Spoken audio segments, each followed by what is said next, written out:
All right, how are you guys? I hope you guys are all good. How are you?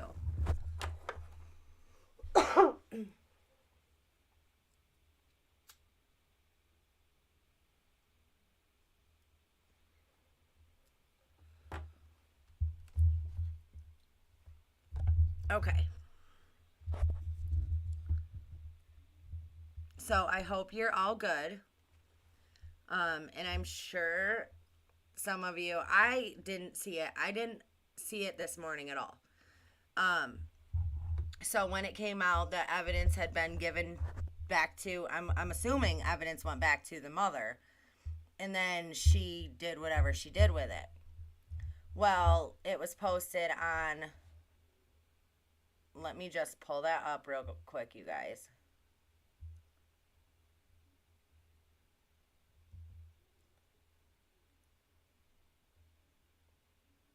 So it was posted on Long Live Kiely, and it says, which we know, which we know Jagger runs,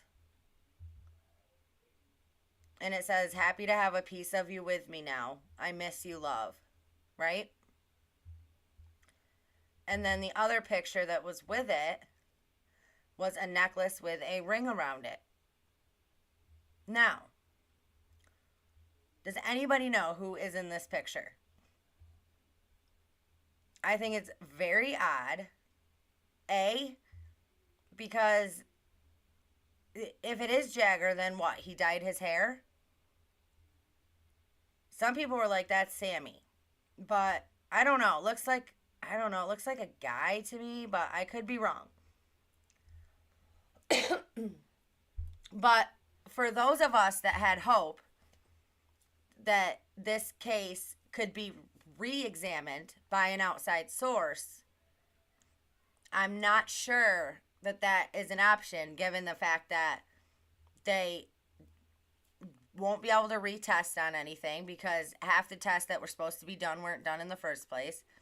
Kiely was cremated, so no body. And any evidence apparently that they had has been given back to the family. And without one statement from Ellie. That makes 0 sense to me, you guys. 0 cents.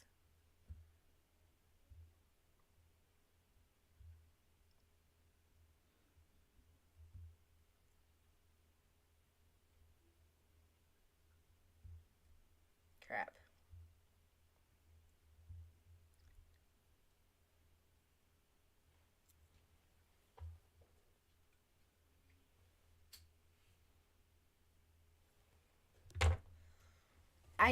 This flag, as exactly like the title says, this case has had more red flags than China. Okay? Everything basically that happened in this case, a red flag went up. If this case was a country on a map, it would be totally red from all of the flags. I mean, it's insane the level of corruption that we have watched happen right in front of our eyes. Yes, it is crazy. Now, I assume that this is Jagger because he runs the site and, you know, it would make sense.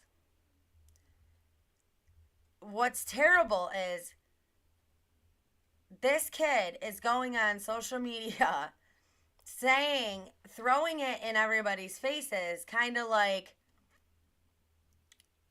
it kind of like, listen, all this stuff you guys are doing, it doesn't matter. You know?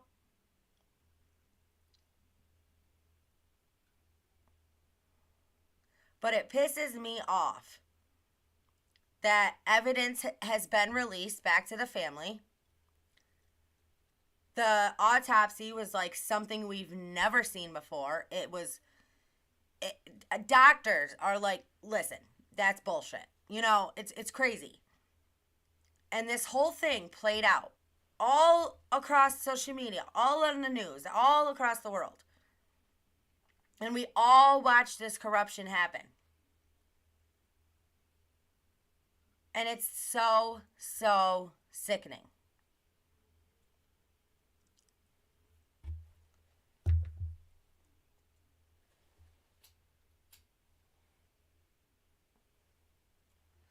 Honestly, some of the stuff that we have talked about that has happened in this case,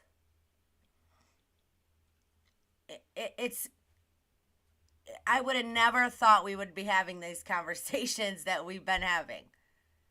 I mean, that's how ludicrous it is. That is just crazy to me.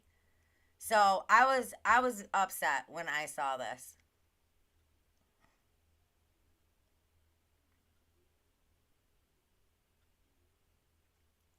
But it is weird that Jagger is living at the lodge.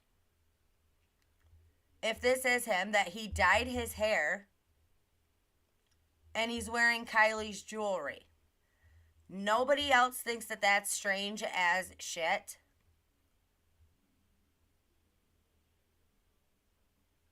Or that's true. Somebody could be standing behind him, leaning over him. That could be. But it's kind of like a screw you guys, right? You know, this happened to her, and he's walking around wearing her jewelry, sitting up in her house.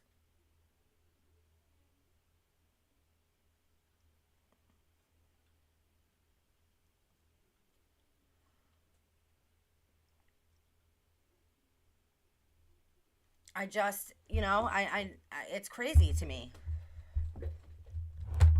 Now, I never, like I said before, I never planned on, I never had a plan to get into the true crime or to get into the true crime community or any of that, right?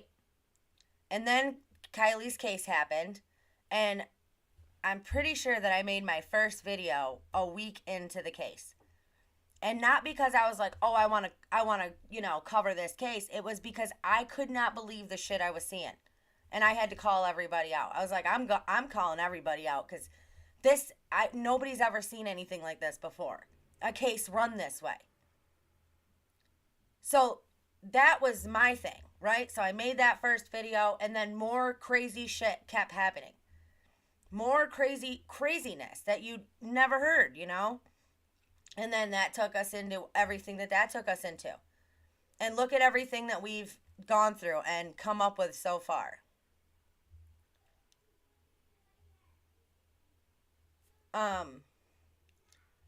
So, that was never my plan to get into this, right? But I just couldn't believe the shit that I was seeing. Teenagers were running the show. Sammy was always all over TV. And at that point, I had saw her interview. I had seen her interview that she did with American Dream Chaser. And I was like, oh, that's it. Yep, I'm like, this girl is playing everybody. And that's what got me into it.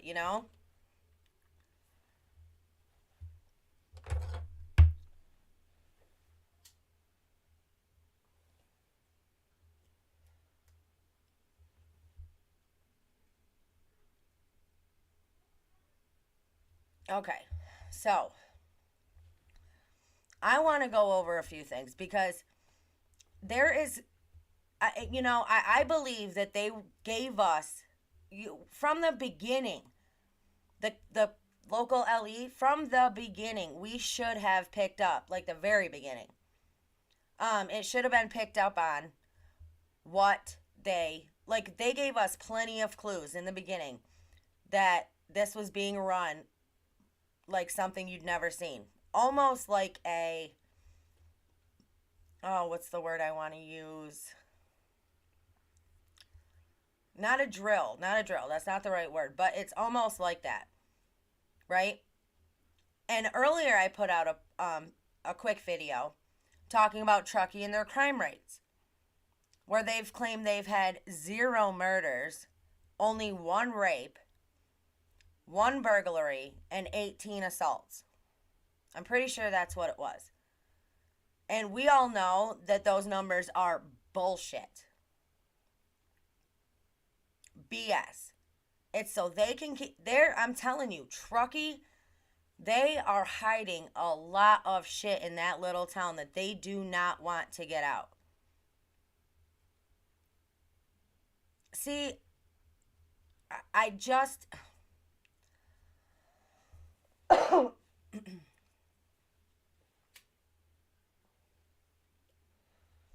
Yes, I believe that Kiely was murdered. I believe it was premeditated murder. This is just my opinion.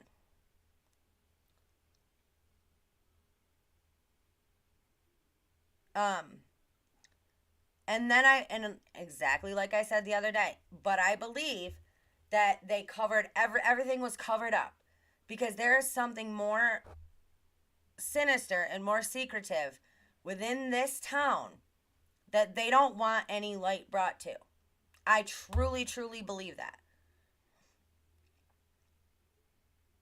I mean, there's a lot of dark shit in Truckee. Let's just be honest. There's a lot of dark shit, a lot of dark people.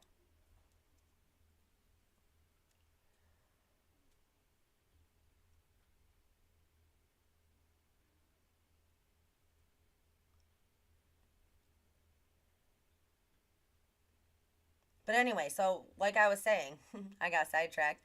Like I was saying, they gave us clues from the beginning that this was not gonna, this was not gonna happen the way that we knew it should happen. So I want to go over a couple of them. I want to go over another video that from in the case from the community meeting. There is a lot of important things, and now that they've come out and they've literally screwed this up so badly, the whole, there's so many people that know this was no accident. There's so many people that you can clear that will stand there and tell you that there's no way this was an accident, right? Of course, there's still those ones out there that are like, you guys are dumb. There's no accident here. You're just a nut. Whatever, whatever. Everybody's entitled to their opinion. But you will never be able to convince me that that girl was not murdered. It was planned. It was murdered. I believe in my heart her mother knew. I believe that they did not all of this, but they did a lot of this for the money. And the cops had to cover it up because they have to protect whatever it is in that freaking town, that satanic town that they don't want to get out. I truly believe that. So that's just me. So let's get into some stuff, okay?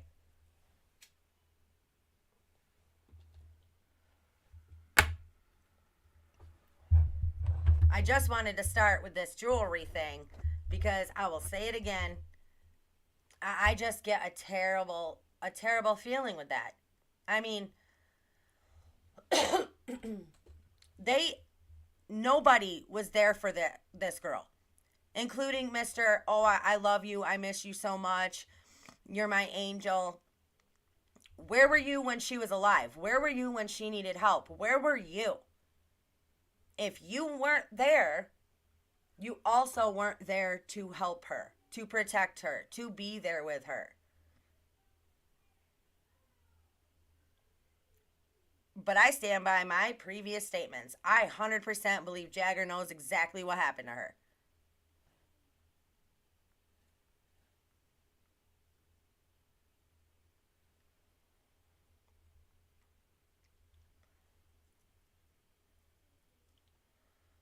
And then, of course, SF came out and said, case is closed. Nothing else will be released till the public.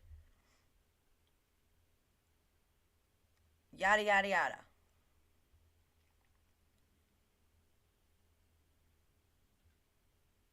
So, are we ever going to hear anything? I don't know. But I won't give up on trying to get, I will not give up on Kiely. I know she was wronged. And, I'll just keep digging and digging and digging. You know, I will try, and anytime I find anything new, I will bring it to you guys. But I literally don't think that, you know, they're going to do, I don't think anything is going to happen as far as, you know, this case. Yeah, I don't know why, I don't know.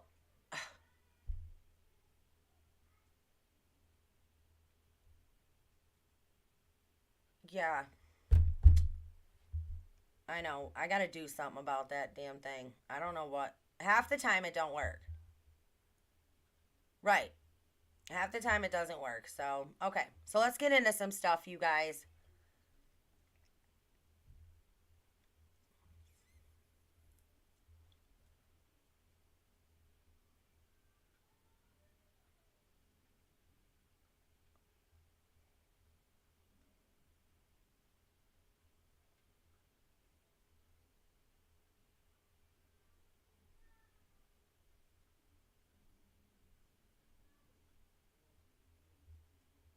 Okay. So let me get rid of that. All right. Need to go over here. So let's start with, yep, right here.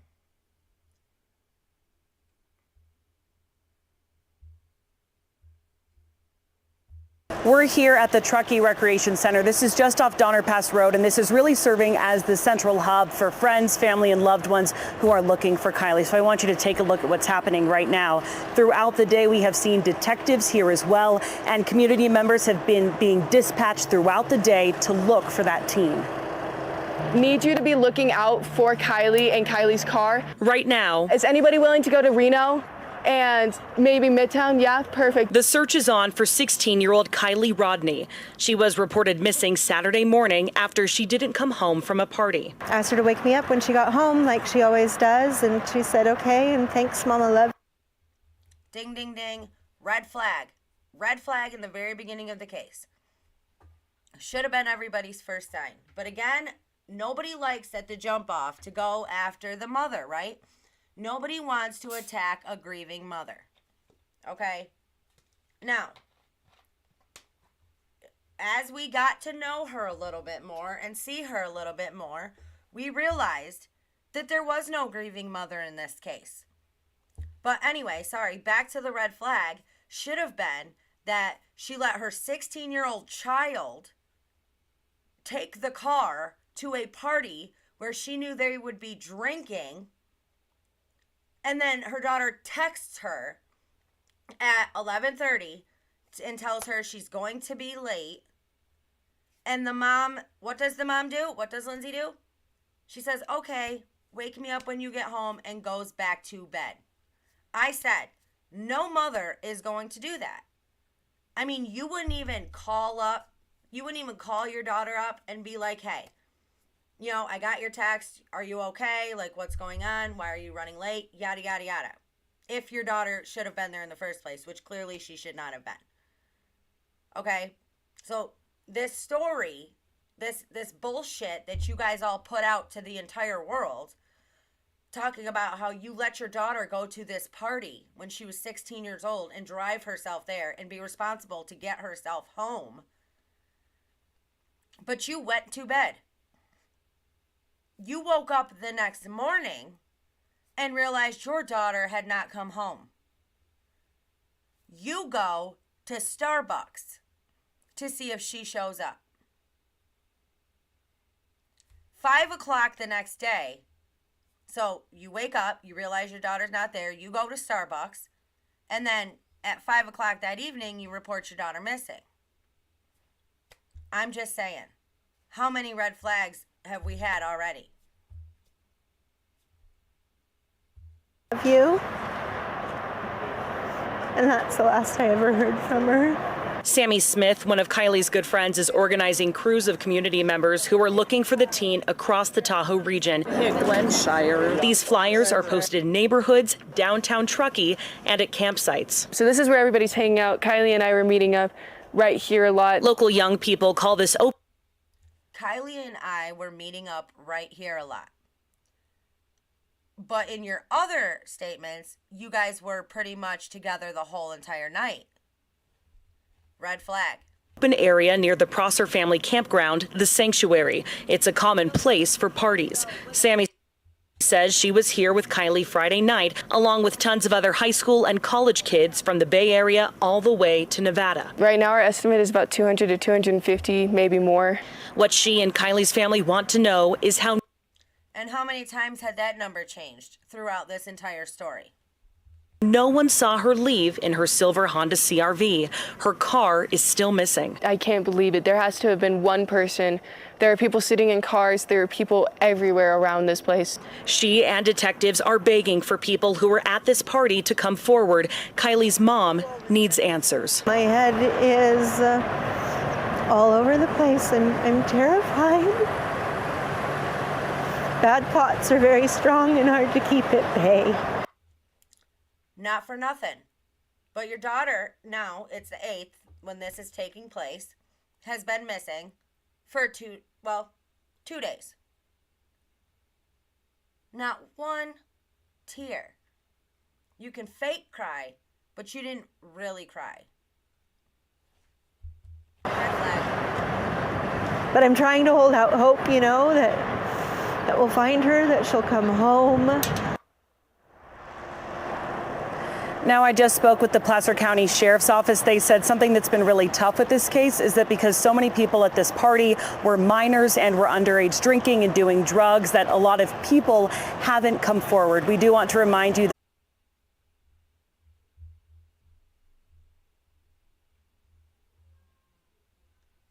Okay, let me go back to where I was. So this is the 8th, right? Sammy does her interview, I'm pretty sure, with American Dream Chaser on the 9th. But at this point, they're already telling us, okay, that there was drinking and drugs at this party. we're live in Truckee. Brittany Hope, KCRA 3 News. So, Brittany, we know the Placer County Sheriff's Office is investigating this as an abduction. Why, if no one thus far has said that they saw anything, why are they investigating this as an abduction? Now, you know why they did that? Do you know why at first they said it was an abduction? Because if they were working it as an abduction, they wouldn't have had to, make suspects out of these teens that were there with her that night.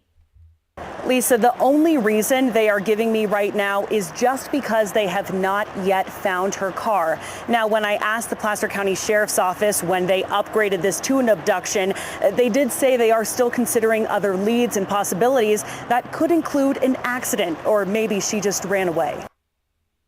Right there. That could include an accident. I believe that they do this for a reason. It's to get it into your brain that is always a possibility, right? And listen, I know what some of you are going to say. I understand accidents happen. I get that. Okay, so that was on the 8th, okay? Is it this one? Hold on.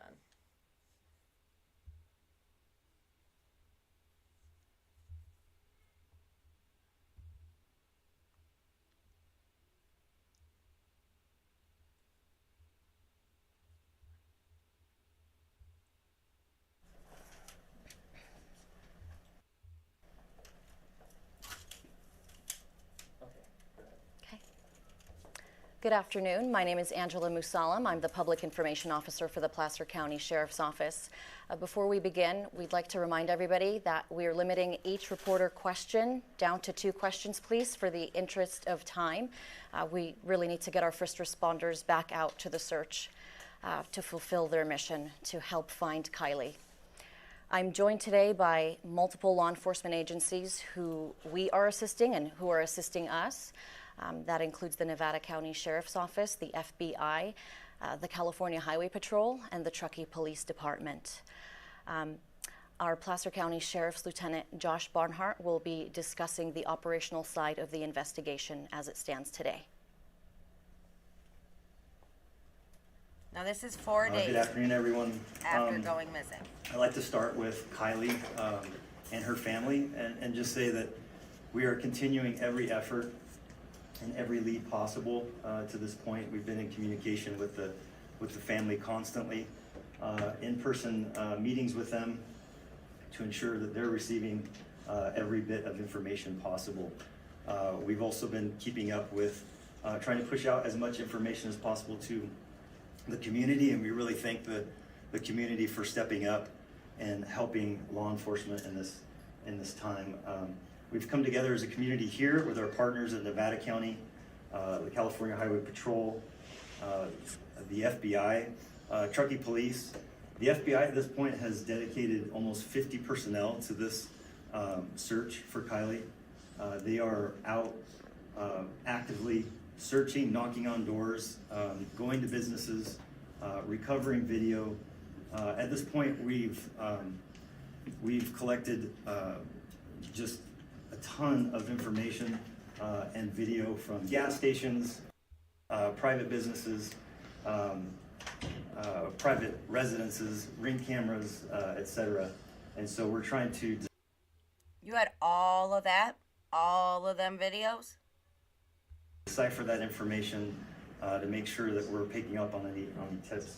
Again, we'll refer the public to the tip line. Please, please, please, if you have any further information for us, call that tip line and we'll follow it up. I'll open it up to any questions. It's been now 5 days since she's been missing. What's the newest update that you can give us, and do you have any new leads at this time? So we do not have any new leads, and that I can tell you is very frustrating for us.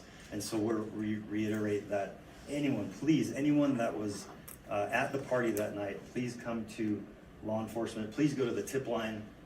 It is anonymous if they want to remain anonymous. Now they've had all this video. They've had all of this stuff come in. But not one lead 4 days later. Is that not insane? Anonymous. We can't urge enough that people that were there know something. If you know something, please say something. Come forward about Kiely's disappearance. Have a lot of kids turned in video from that night because they record everything these days? Yes, there was a lot of video at the party. We've done a really good job of trying to collect that, as much of that as possible. That obviously takes time to review, hours and hours of time to review, but we're trying to narrow down the scope, and that if Kiely was seen in any of those videos, we are following up on it, yes. We're going to continue on to the search and rescue portion of this investigation, which is one of the most important portions of the investigation. I'm going to introduce now Nevada County Sheriff's Office Captain Sam Brown. Yeah, thank you everybody for coming out. Not for nothing. I don't know if some of you saw that short video I put out the other day, but do y'all know that he makes $251,000 a year? Y'all know the president only makes $250,000 a year? That is a lot of bank for a cop. I'm just saying. I think to start off, I just want to emphasize that we're still in unified command with the Placer County Sheriff's Office, and we're trying to gather as much information as possible, and we're really thankful for our partners. Everybody's mentioned them before, and there's tons more agencies that aren't here present that are participating, especially in the search for Kiely. To date, we have about 3,000 man hours of searching that's gone on, and we're going to continue those search efforts going forward. We've had anything from air support, ground pounders, canines, UTVs, side-by-sides, boats, air support from the state, local, and even at times federal resources. And so there's been nothing held back resource-wise in an attempt to try to locate Kiely or any clues thereof. One thing innovative that the team came up with while we've been dealing with this is a way for the community, who has been extremely supportive and extremely interested in wanting to be participants in what's going on, and who are going out actively into the field and searching. Our team was able to create a map that will allow folks in the community who are going out to track their tracks, so that we can monitor and see those types of things and see if that adds some information. I'm not sure that this has ever been attempted before. We do have some concerns that it could shut down our system if too many people are logging on. So hopefully the folks that are logging on and uploading tracks are doing so justifiably and with good intention. Because if it doesn't work out, we would ultimately have to shut it down if it stops the progress or creates some problems. But those folks who have gone into the field or are going into the field on their own volition as citizens in the community, or folks who have come here to help out, there is a process that they can log on, gain access to the CalTopo app, and be able to submit tracks to our team who has some overhead and is able to review it and put that into our mapping process, but also allow us to keep going on with our professional searchers and the folks who are moving forward in business. Hopefully by tomorrow, we'll also have a system set up where folks who have gone out into the field already and maybe are using GPS and things of that nature to track their progress, will be able to upload that information and again help us to supply with, are we in the right direction? Are we searching the right areas? Now, sorry to pause that, but real quick. So do you remember when they asked them if they used cadaver dogs? And they said yes, they used cadaver dogs, but they could not find a scent to pick. They couldn't find a scent to pick it up, right? That to me is crazy. If your dog, if your cadaver, your trained cadaver dog could not pick up her scent there, wouldn't that tell you that that might not have been where she was at? Because the next day when like she was reported, they would have brought in dogs that day. They would have brought in dogs to try to track her. They said they used dogs, but the dogs never picked up on anything. So either they didn't use dogs, which they probably did not, again, I'm not stating anything as fact here. Have we covered somewhere? Do we need to cover somewhere a little bit more thorough and what that looks like? And so it's more pieces to the puzzle. We're struggling with clues, and so searches aren't super successful if you don't have a direction of where to search. At this point, we have a point last seen, and we're expanding beyond that point last seen in a systematic way that hopefully is capturing right-of-ways and things that would make sense for somebody who is leaving the area. And we're doing the best that we can in an attempt to locate Kiely. Folks who have tips, again, I'll emphasize what was said by my partners. We need people to call into the tip line, provide information, and do a good job. We're extremely lucky here. We're in Nevada County right now. I know we're partnered with Placer County. I could probably say the same for their community as well, just because I've seen the folks that are coming here and it's a mixture. We're extremely lucky to have real positive, good community members that are coming together for the right reasons, and I think that's really important.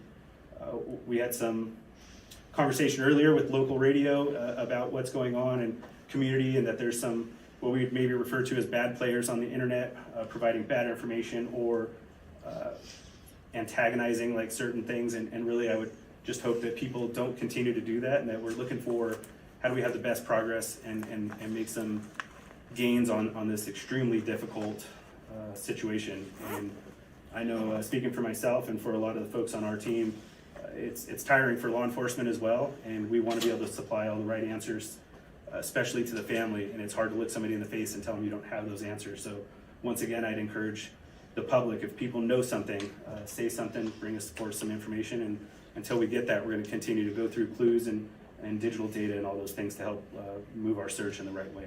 Now keep in mind, at this point, and this is on the 10th, she has not been listed as a missing person. And I believe no Amber Alert.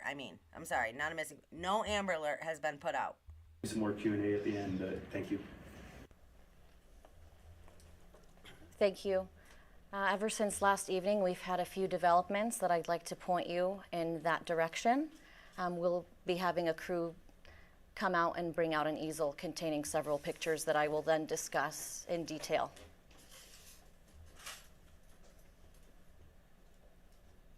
So if you look to my left, we have 3 photos.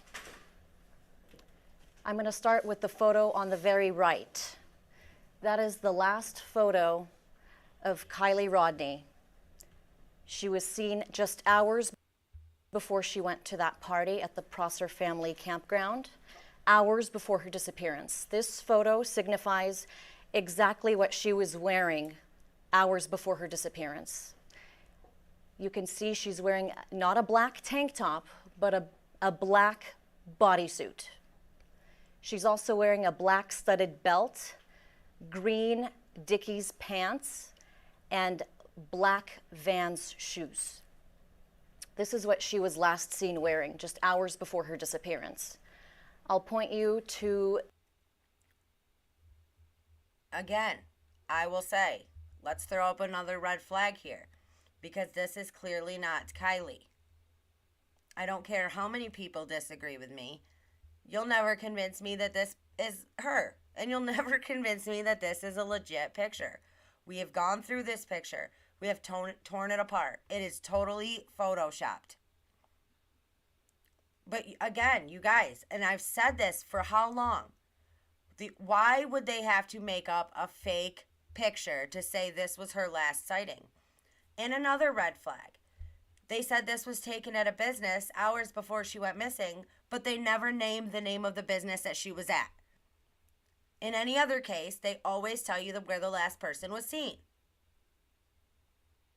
So, what really happened to her and when? Because why else would you have to fake a picture of her last whereabouts so you can put her in that area that day? At least get a damn good picture of her, a real one. You know? I mean, it's crazy. The first photo on the left. This is a photo that, this is a hoodie that was loaned to Kiely on the day that she disappeared. This item is of significance. We believe that Kiely was still in possession of this hoodie when she disappeared. And the photo in the middle is an actual photo of Kiely's vehicle. It's a 2013 silver Honda CR-V. We continue to investigate every single lead that comes to us. We continue to exhaust every lead. We urge the public to please, if anybody knows these 200 to 300 juveniles and young adults who are at the Prosser family campground between Friday evening and early Saturday morning, to please come forward. We have since set up an online tip line. That email is sheriff_investtips@placer.ca.gov. So if somebody is not comfortable calling anonymously, they can feel free to email us via our tip line. That is all the updates we have for today. We will make sure to continue to keep the community updated with the latest information possible on our social media accounts on Facebook, Twitter, and Instagram. Thank you.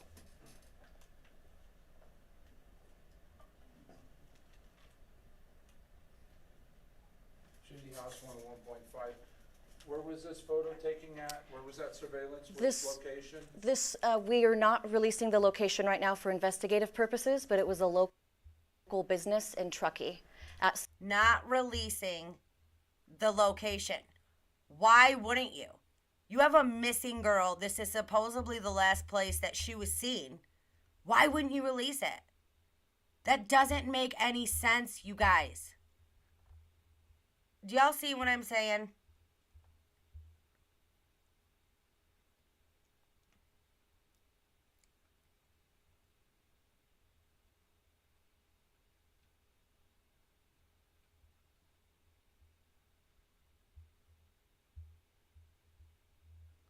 .6:08 p.m. And the vehicle, what is the age of that photo? That is a photo from the winter of her vehicle. She didn't even know. Did you see her face, you guys? This is, oh my God, I can't even take it. A photo. She's like, I don't know. I'll just say it was from the winter. No shit, it was from the winter. We can see the snow. Was it this year? Or last year? Was it the year before that? Photo from the winter of her vehicle, and that is the most accurate description of her vehicle. Thank you. You've received hundreds of tips from the public. Within those hundreds of tips, no one has said that they've seen her leave the party? To our knowledge, currently, no.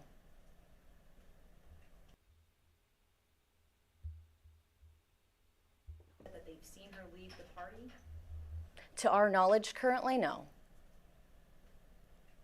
Do we know the last person to have seen her? I heard that somebody saw her around 12:40. Do we know who she was with, what her state of mind was?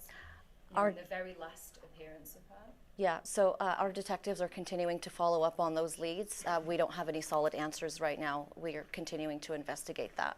Thank you.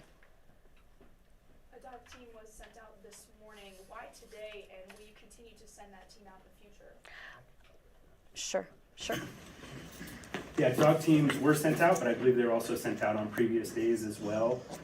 We're just exhausting any types of options, and there's various types of dogs, tracking dogs, evidence dogs, and unfortunately, in the needs of these things, we send out cadaver dogs as well to just cover all bases, because we're not putting anything off of the table. I didn't mention it earlier. Where's the searching dogs? I have a German Shepherd. We said that. So my daughter has this blanket she's had for years. Sorry to go off track, but my daughter has this blanket. She's had it for years. She always has it with her, right? So it's always got, her scent on it. We've sent my daughter outside, and my German Shepherd flips out. If the kids are outside and she is not out there, she flips out. So we sent my daughter outside, and we were like, go outside and hide. And we have huge fields, right, around us. And we gave the blanket. We were like, here, where is she? Where is she? And my dog found her.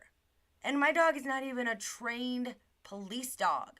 So don't tell me that they couldn't have picked up on anything.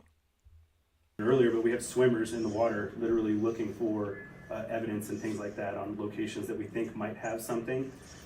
And we're trying everything that we can. So there are human beings in the water swimming and coming back trying to provide intel based off of what they can see in the water as well. And so far still no clues that are ending up from those. And so those divers and swimmers will continue in the next few days, to your knowledge? Yeah, as long as we have a reason to believe that we're using that resource for the right way and with some purpose. You said the searches have been unsuccessful. What's your new tactic moving forward?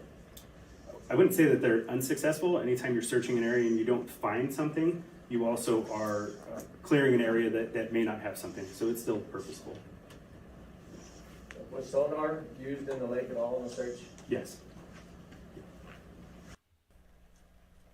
Sonar was used in the lake. Video of, within businesses that captured images of her. What exactly was captured? Was it her vehicle passing by? What did those cameras capture? So the only known lead that we have currently is that photo right there up on the easel. This photo shows Kiely at a local business in Truckee hours before she disappeared, and that is the only solid piece of evidence that we have been able to find. Actually, it was a detective with the Truckee Police Department who was able to obtain that video. Huh. Her house is pretty remote. How extensively has the road out to her house been searched and the area off that? I'm going to have Captain Brown discuss that. Yeah, the question was about how extensively has the road been searched, because it is pretty treacherous, if you would. It's been flown with hours and hours of helicopter. It's been driven with dirt bikes, patrol vehicles, you name it. We probably put it on the road, and today they're extensively, I believe, still working on a ground search through the same area. Do you have reason to believe that she's no longer in the state? I think we capped you at 3 questions. We're going to move on. Sorry, my last one. Does this mean to think that at this moment you don't believe she ever went home, or she never went down that route? You believe she went somewhere else, or she never made it home? We don't know. We're trying to find out exactly what happened, and at this point, we believe that someone knows, someone saw her, but they're not coming forward. So again, we urge people to come forward. Again, we'll reiterate that we're not concerned about what was happening out at the party. Let me just make that. No one came forward for her. No one was there for her. There was not one person in this girl's life that came forward and stood up for her or said anything for her. Don't you all find that crazy? Not one damn person in that whole freaking community.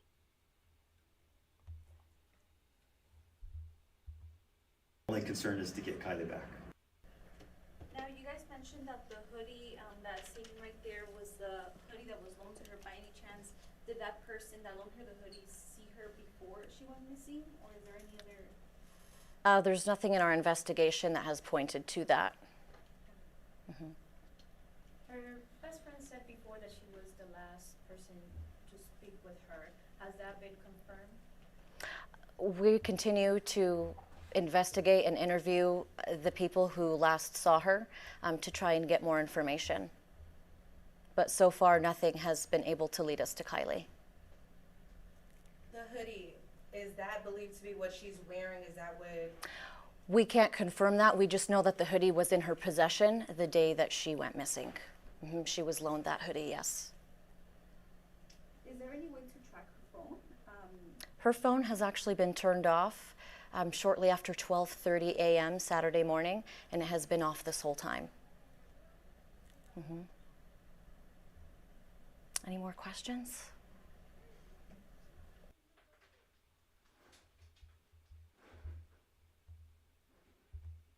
I mean, isn't it insane? Isn't it insane? Have you ever seen anything like it?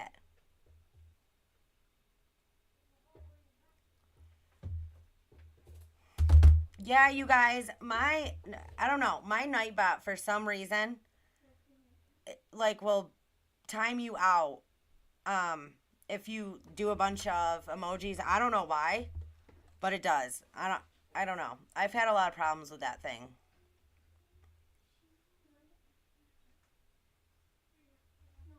Okay, so that, you guys, was on August 10th, okay? Please, you guys, hit that thumbs up. If you are not subscribed to the channel, please go ahead and hit that subscription button. It's free. It's a free way for you to help out the channel. And anybody who wants to join the channel and become a member of the CNY family, there's a link down in the description below, as well as for anybody that wants to donate to the channel. Okay, so that was 8:10, right? Where's my other? Let me get rid of this.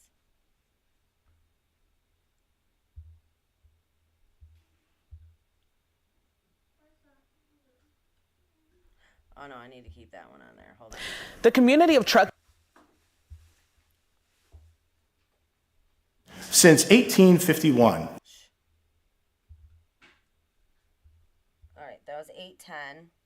And then I wanted to go to, let's go to this one. This one is 8:11. To Sheriff's Office. So this is the next day. Thank you again for everybody who is here today as we discuss another update to the search and the investigation into missing 16-year-old Kiely Rodni. We have entered day 5 of the search, and we continue to utilize all local, state, and federal law enforcement agencies to help Kiely's family get some closure, and we're hoping to bring Kiely back home to her family safely. Now, with that being said, we are going to provide an update to the investigation on her search, and with that, I'm going to toss it over to Placer County Sheriff's Office Lieutenant Josh Barnhart. Good afternoon.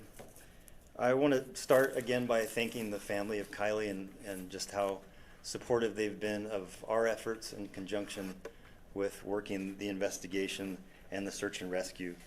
I want to commend the community for coming together and taking part of this as well, and all of the efforts the community has put forth in the search and rescue, and also by providing tips to us. I would I just want to give you a little update about the investigation side. We're sending detectives out on the tips that we're receiving for follow-up. To date, we've received over 500 tips. We're following up right now on over 380 leads, including 380 leads. Email leads of over 300. Our request at this point is if you have video of that night, detectives want more of it. There has been a lot of video provided, and some of it had to do with a fight that occurred at the party. Detectives right now are asking for any additional video that you have. So this was important. This was important, y'all. And they came out and they called it an accident. It's so crazy. If that fight had nothing to do, if the fight on the video that y'all have had nothing to do with Kiely, then why did you ask for more of it?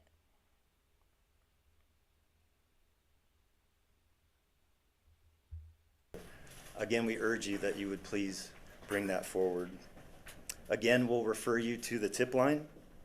If you have any issues with the tip line and getting through, there's an alternate email that we've provided.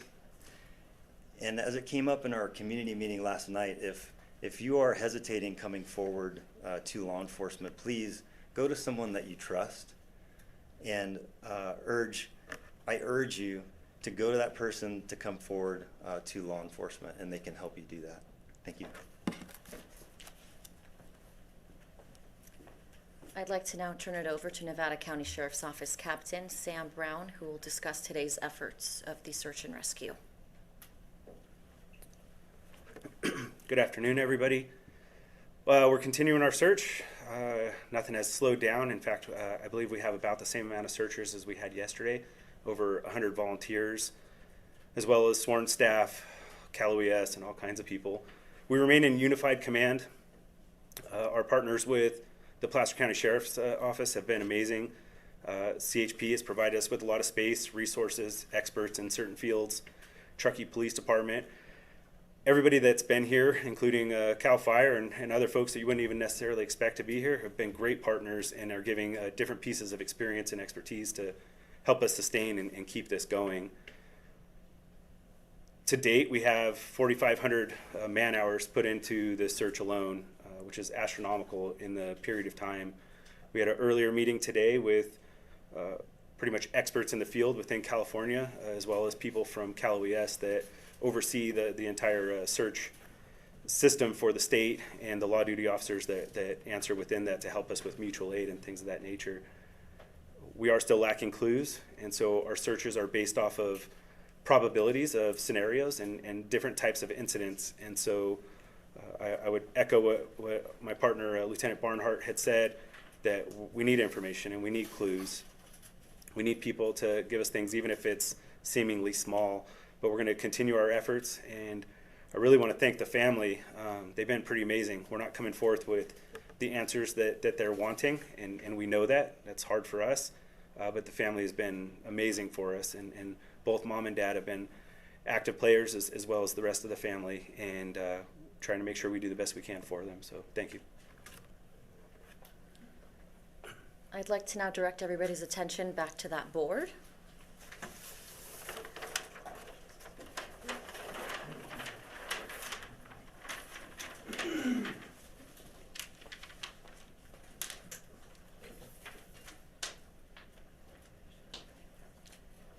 You're looking at a very recent photo taken of Kiely about a month before she disappeared. We want you to pay attention to her jewelry. She's wearing very distinctive gold-colored necklaces, 1, 2, 3 necklaces, and we do believe that these were the same pieces of jewelry that she was wearing when she went missing. This photo was sent to us by her family, and out of respect for the family. Isn't it weird, though, that in the autopsy, she was reported wearing 3 necklaces, right? Why did they have us looking out for these necklaces? How did they know when she was missing that she didn't have her necklaces on? Red flag. How did they know that she didn't have the necklaces on? I'm going to tell you how. I think they knew. Because that video that they were asking for more footage of, that video of the fight, when Kiely's necklace was ripped off of her, did they know that at this time? Is that why they were asking for more footage of the fight? Is that why they told us keep an eye out for these necklaces? But in the end, when the autopsy report came out, said she had those 3 necklaces on. See what I'm saying here? About nothing adding up, nothing making sense. Family, we are releasing this photo and just urging everybody to please pay attention if anybody comes across these pieces of jewelry, if anybody locates them. I mean, tell me that right now. It is the 11th. 5 days ago, she was reported missing. How else would they know she didn't have the necklaces on? How would they know that? How would they know that she doesn't have them on right now?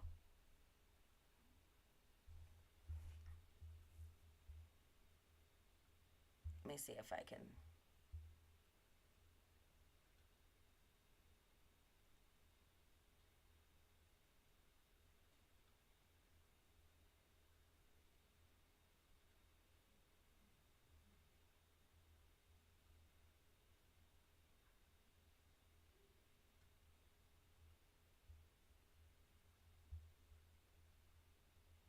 Anything, to please immediately contact the Placer County Sheriff's Office or the Nevada County Sheriff's Office. And with that, we'll open it up for questions. There was mention of video of a fight. Is that in any way connected to the disappearance? Somebody said, is there any connection to the fight at the party and her disappearance? The only thing I can say is that they have not found a connection yet to it. Obviously, it's being taken into consideration. Again, I will repeat myself. If you have not found a connection between Kiely and the fight, why are you asking about it? Why are you asking for more footage of the fight? Why are you looking for her necklace?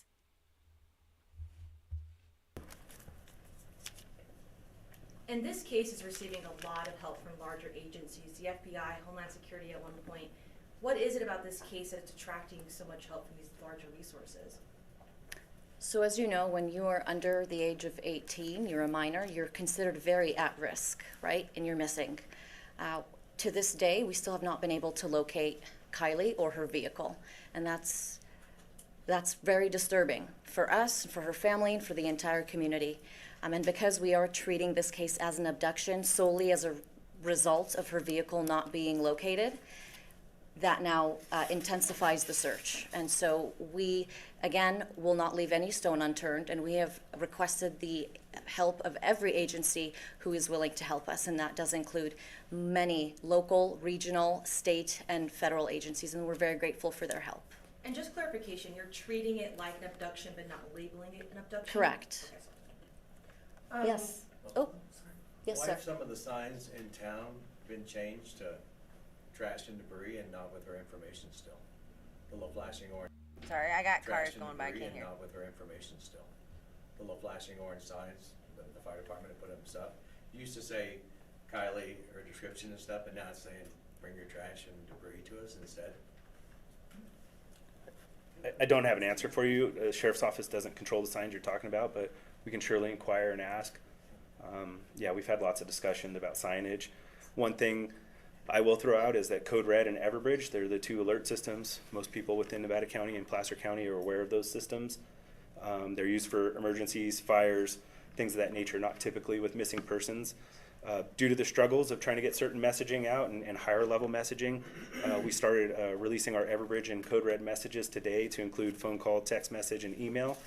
Some people may not have received it yet. It may take throughout the entire day to have that go out. somewhat complex to send a message to, say, 100 or 300,000 people. And that will clog up the system, so it's done in a phased approach, but we're trying to compensate for some of those things that are lacking.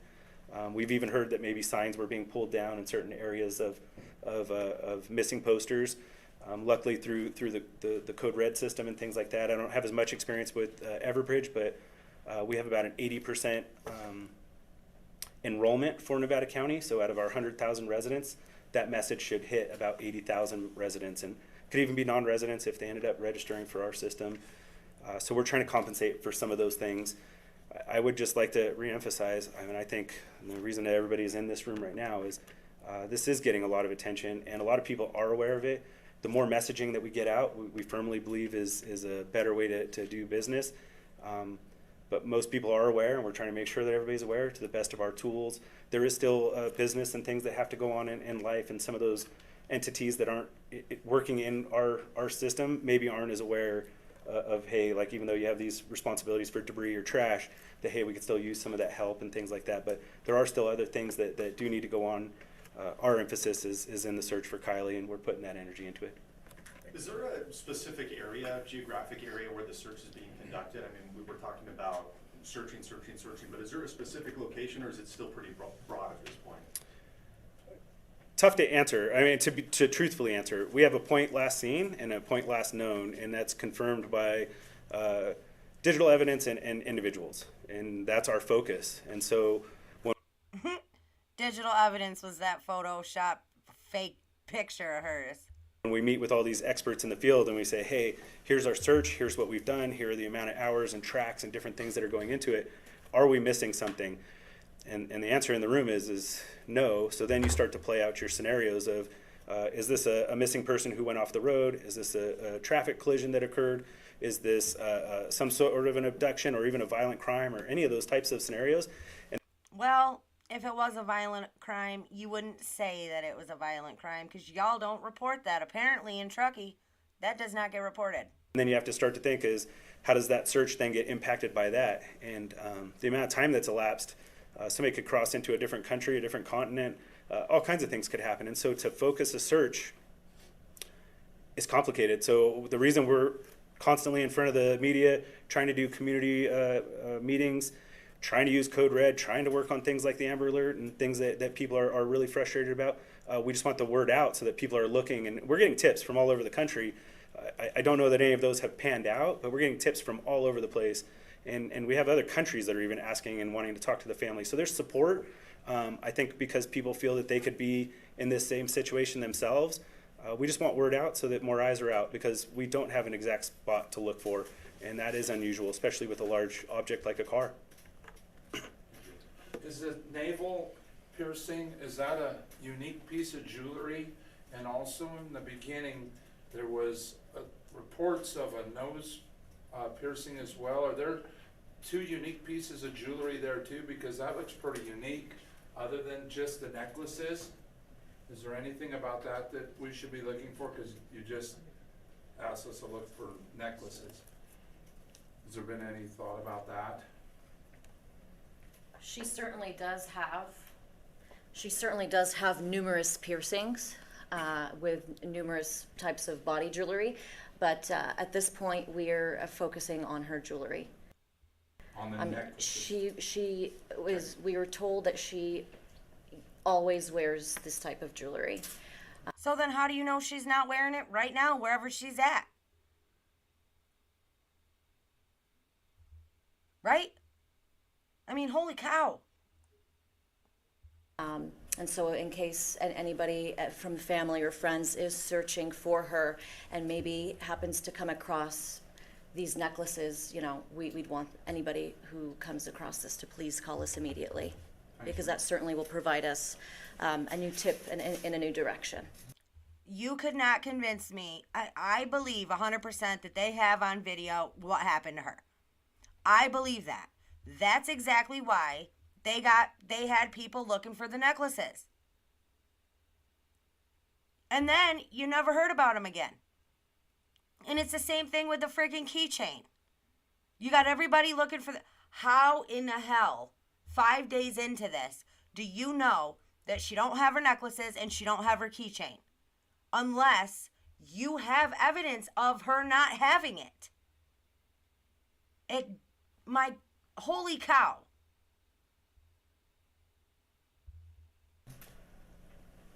There have been mention of rewards for tips. Do you guys have anything on that? We don't have any law enforcement officially related rewards. We understand family and friends have rewards, have a reward set up in place, but that is not something that we can speak on. Is there some way that pawn shops within the area have access to the possible necklaces appearing? In California anyway, I can't speak on Nevada because I don't know the laws there. The pawn shops are required to send in notifications and slips to local law enforcement, and then we'd have the ability to then enter those into databases. We do use them for like burglaries and things like that. There's a time frame of when they have to turn that in. That wouldn't be something that would necessarily be immediate. And often one of the difficulties, and that's why I think a lot of emphasis is maybe on some of the jewelry that's on there. I don't know that I can guarantee those match exactly what she has, but often they're entered in as gold chain. And so, you know, you can only imagine the number of gold chains that are put into pawn shops. You've received over 500 tips and video evidence. Within all of that, were there any sightings of Kiely? So from what the detectives have reviewed so far, nothing has panned out. However, they continue to work and review. All these tips and no video of Kiely. I mean, this is crazy. This is crazy. Video, and we're talking hours and hours of video. And I think, honestly, I think they did that. They're like, oh, we're getting all these videos in. We're getting all this shit in. Because they wanted us to think that there was this huge party.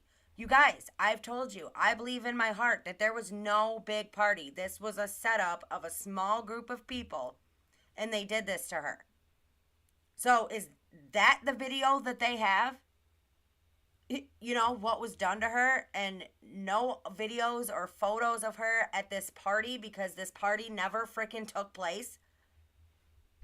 That they're going to have to pour through, which they are. We've dedicated many detectives to this effort, and they are actively, as we speak, reviewing video to see if there's any clue that would lead us in the right direction.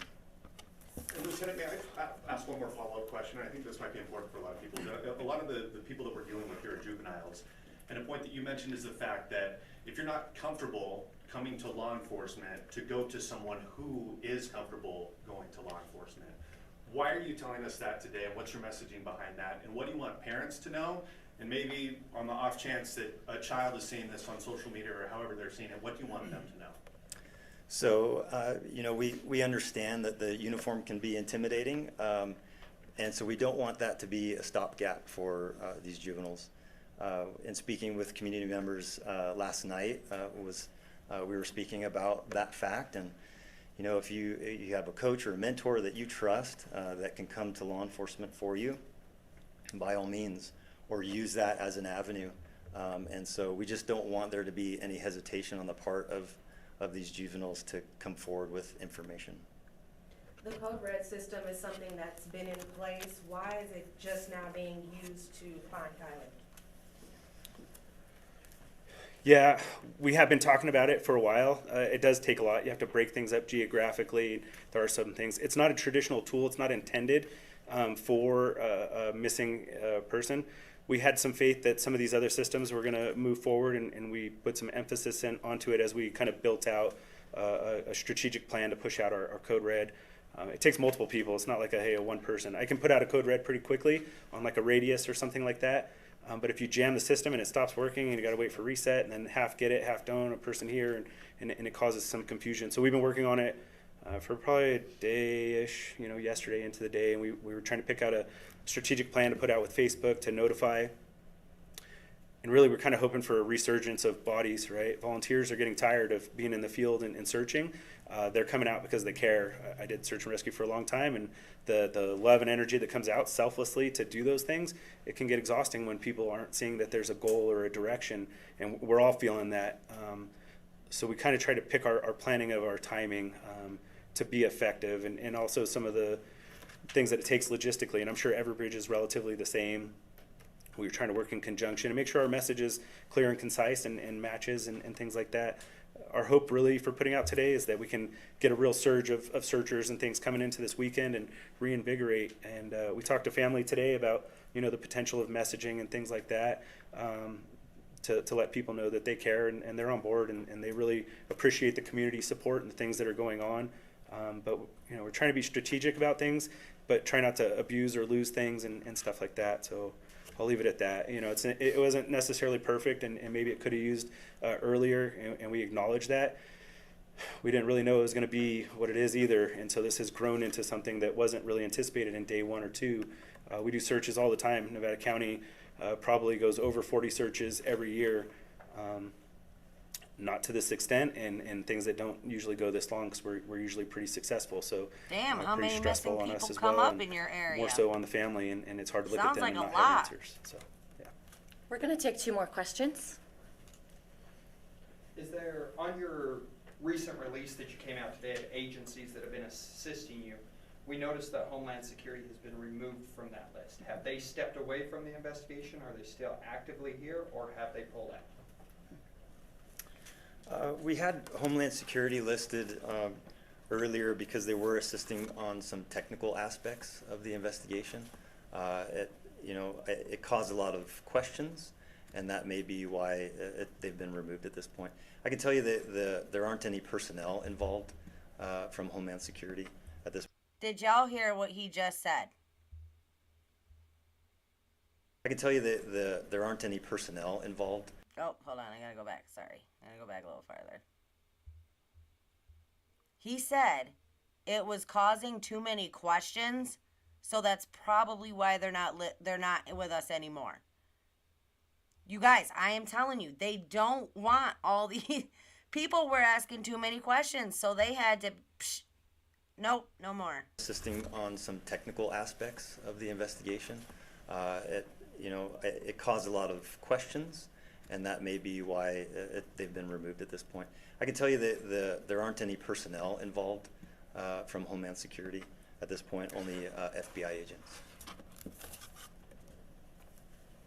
Final question. With searchers getting tired and new searchers coming in, and with this new technology you're using, can you reiterate that the people coming into town, because we're going to have a big influctuation of people into this community coming in starting tomorrow through the weekend, and if they do want to use those resources and go searching, can you explain to them where they need to come and they need to check the QR code and then use that before they enter the field instead of just entering the field if they're wanting to help? Yeah, JD, thanks. I mean, I probably should have started with that. There's a lot going on. Make sure they know they're coming.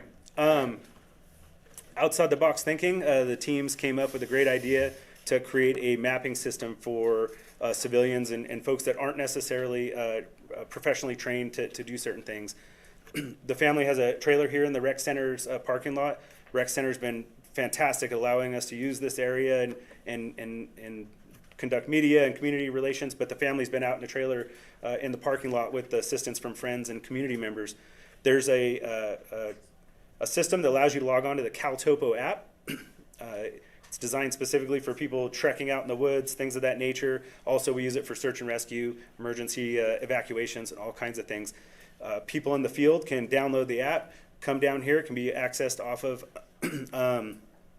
web pages as well and computers.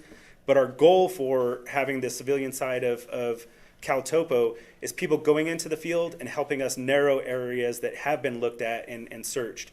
We don't necessarily want to open up of, hey, here's where we've been searching, because one, we haven't found anything in those areas, but we also want to encourage people to go out and then be able to share those tracks. And so the reason it's not being, it has been copied and put online and it is accessible out there. But we don't want a million people from the United States logging on to this. We want people like JD's pointing out that are coming here to the community and are like, hey, you know what? I can take a route over here, or I can go and look at this. We don't necessarily want people to turn on tracks and just log tracks while they're driving around town and going to concerts or doing things that are still going on in life. We want people who are logging the tracks because they're actively looking and they're staring off on the side of the highway, or they're walking around Stampede Lake or anywhere that they might be in the area, actively looking, not just logging on because they want to see what everybody else is doing. In the event too many people log on for unnecessary reasons, it could overload that server, and we may have to shut that map off, start a new map with a new code. So we're really encouraging people that want to truly participate to be able to use it, but not just anybody throughout the world, because at this point the QR code is out there. We didn't post it for a reason, and it's specifically for that, but it is a great tool. This hasn't really been done to my knowledge before, so we're really relying on the community to try to utilize this system appropriately to help out. That'll allow us to overlay on our current tracks and things we have. We're not sharing our tracks because it's a secret. We also don't want to condense people to come to where we're at, because that's where we are searching. But we also don't want to dissuade anybody that feels like they can go somewhere, because we're not perfect. And what if we did miss something and somebody else could have seen it? So we're not sharing it intentionally for a lot of various reasons, but it's not because it's a secret and it's hidden. We will share those maps and show things for people, but we don't want to influence a lot of things for various reasons. Good question, and thank you. Thank you again to everyone for coming. Thank you to the family of Kiely. We really appreciate working with you, although we wish were under different circumstances. Any updates, any and all updates, will be put on the Placer County Sheriff's Office social media accounts, so please continue to monitor those. We will have the latest updates on there. Thank you so much.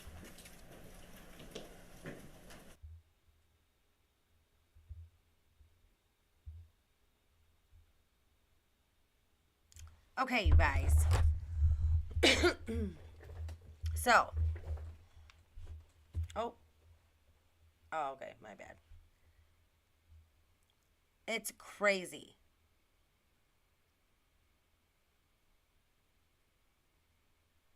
Let me just say hello to my members. Hey, Mayor R, Cynthia, Barbie.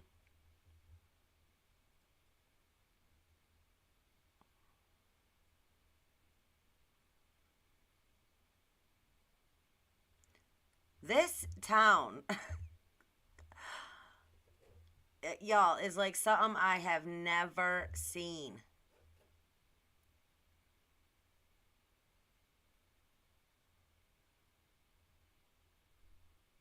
Okay.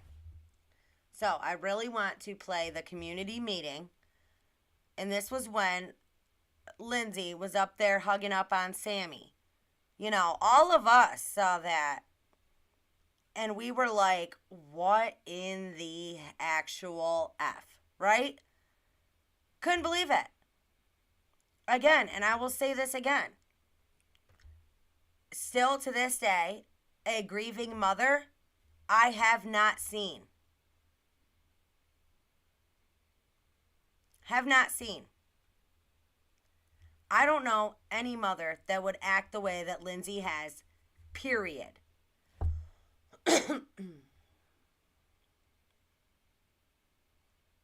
Yes, Barbie, I'm glad you could make it.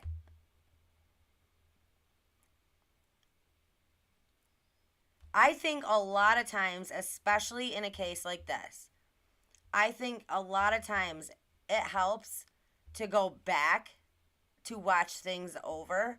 You pick up on things that you didn't pick up on before. You always find something that you didn't see before. Hey, Josephina.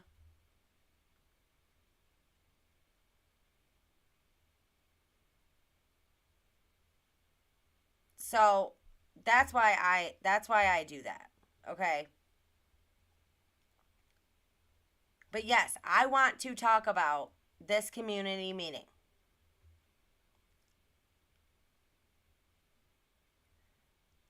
All right, I'm going to pull it up, and I got to run and grab a drink. I'll be right back, but I'm going to pull it up, and you guys will start it. That's not it. Hold on. Since 1851. Since 1851, we've been not doing our jobs.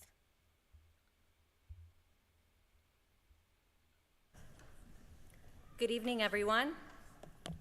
My name is Angela Musalam. I'm the Public Information Officer for the Placer County Sheriff's Office. I want to thank everybody here for joining us tonight.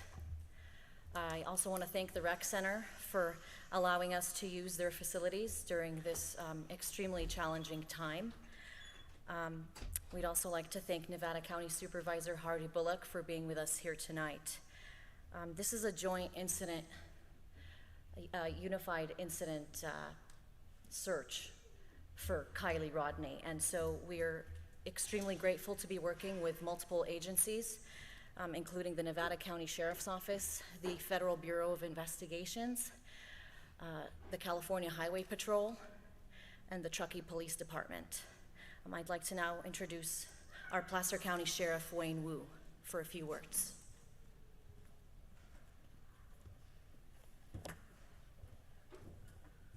Well, good evening, everyone.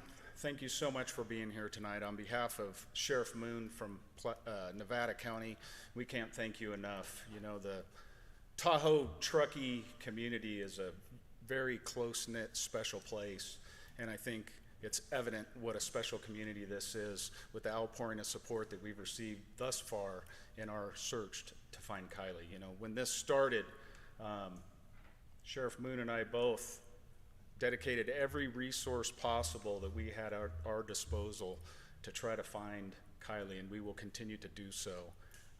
In my 32-year law enforcement career, I can honestly say I have never seen the amount of resources poured into a single investigation like came into this community and has been searching here since last weekend. I think today we eclipsed over 5,000 man-hours of investigative work and search and rescue in order to try to find Kiely and make sure we bring her home. So thank you so much for being here. We're going to need this community's help moving forward. We're going to need your support. The family's going to need your support. And I can assure you on behalf of Sheriff Moon and I, we will continue to dedicate. Only time you saw this guy in this whole investigation, right? Because what happened when Kiely went missing? People started looking into the town. What happened when they looked into the town? They found out about Wu and his underage adventures, right? And all the Placer County cover-ups. All this case led into all of that. The resources at our disposal. This is up, you guys, as loud as it'll go. Home. So I want to thank all of our partners that have helped us out thus far, from state, federal, and local agencies. It's just been amazing. So with that, I'll turn it over back to Angela, and thank you for being here tonight. We really appreciate your support. I'd like to now introduce Behavioral Health Director Phoebe Bell for a few words.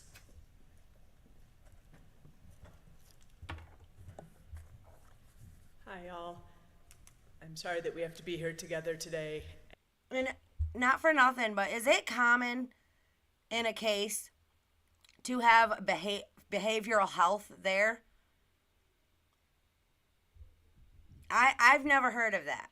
So, I mean, I could have, you know, that could just be me. That could be a totally normal thing.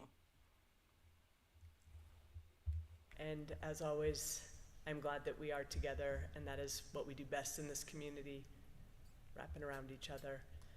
And to that end, I know we're here because most of all, we want information. We desperately want information, and we want to help. We desperately want to help. But I just want to remind you all that part of helping is taking care of yourselves and each other. And this is a really trying time. It's incredibly anxiety-provoking, a lot of fear, grief, anxiety, and we really need to do self-care, do care for each other. I want to make sure, can you guys all hear this? Because I can barely hear it.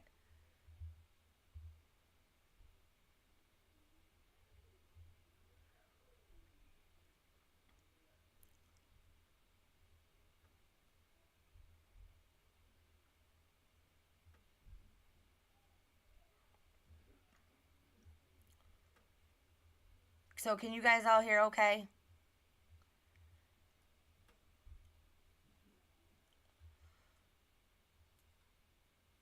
Okay, perfect. I just wanted to make sure you could hear it.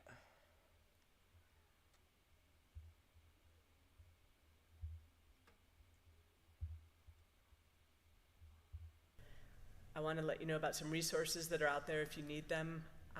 A great variety of community partners have come together to make sure that we have mental health support on site here at the rec center every day from 10 to 4. Drop by anytime, tell somebody, can I have a 5-minute walk with you? I just need to vent for a minute. Whatever you need to do, use that resource. It's there for all of you, for all of us. In addition, there's some resource sheets with information about crisis lines and other sources of support you can use. And then also all this support for these teens. It's too bad Kiely had zero support. You know what? It's a shame. And it makes me sick. These people all, literally, I'm sorry, just make me sick. Gateway Mountain Center is opening their teen center every afternoon for anybody that wants to drop by, any young people that want to drop by. We are doing a phenomenal job of caring for each other, but it's so critical. It's how we're going to get through this, is leaning into each other and leaning into the love we all feel for Kiely and for each other. So take care, one and all. I'd like to turn it over next to our Placer County Sheriff's Lieutenant Josh Barnhart. He will be discussing more on the investigation thus far.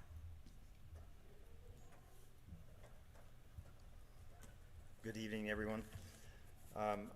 I'm currently assigned to investigations as a lieutenant in our main office in Auburn. And like the sheriff said, the outpouring of support from the community and from law enforcement agencies has just been amazing to watch. And I just want to tell the family again that we're working very hard for you. We've brought the family in, we've shown them what we're doing, and hopefully they have been able to see the extent to which law enforcement and our assistance has gone to this point with the search and rescue effort, with the investigations effort, and all of the agencies involved in this is just amazing. We've had to tell detectives, no, you're done for the day, you need to go home, and they've been stubborn, and they've been staying longer, working on very little sleep. Just 3 points to talk about tonight. We are continuing to collect media from every source, video, especially photos. We've even asked attendees of the party to come in that were willing to bring their phone so that we could use the data from their phones for the investigation. We've been working the extensive amount of tips that have come in, and I urge everyone to continue that effort. Make sure that you're, anything that comes up that you think of, please call that tip line. And again, you can remain anonymous if you desire. Our detectives, including the FBI, have been going door to door, collecting data, media as well, video. They've been going to residences, collecting Ring camera video, anything that they can, gas stations. We've been asked, what about cameras at intersections, cameras here? Everything we're taking into consideration at this point, and we're collecting. I'll just end with 12:33 a.m. was the last known time that we have for Kiely. Anything after that, we have not been able to find. And so please, again, we urge, we beg you that if you were there, you know something, please come forward and give us that information so we can continue our investigation past 12:33. Thank you.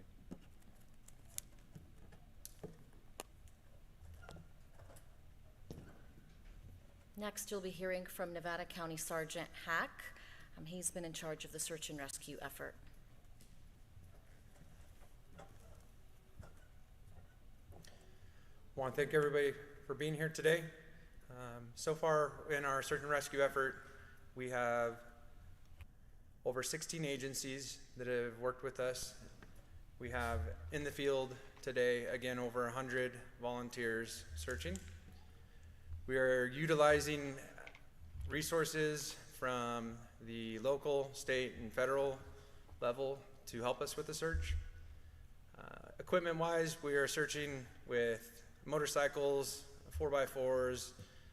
We are using aircraft from CHP. Notice how every time they have the cops get up to talk, every press conference, everything, they always keep telling us the same shit. We got photos and videos. We need more photos and videos. This is what we searched with.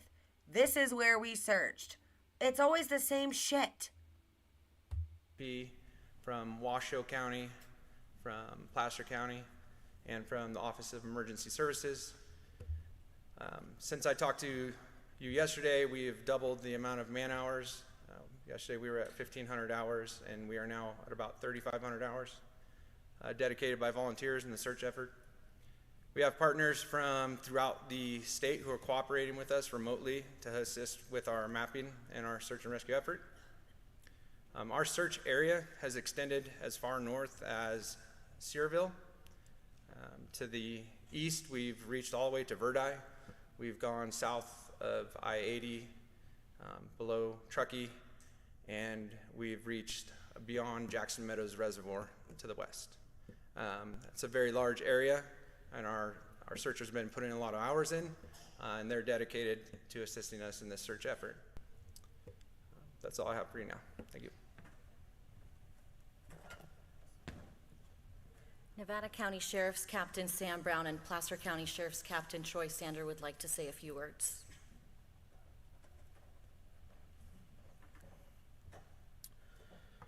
Good evening, and before I get into too much, I really just want to thank our partners with the Placer County Sheriff's Office.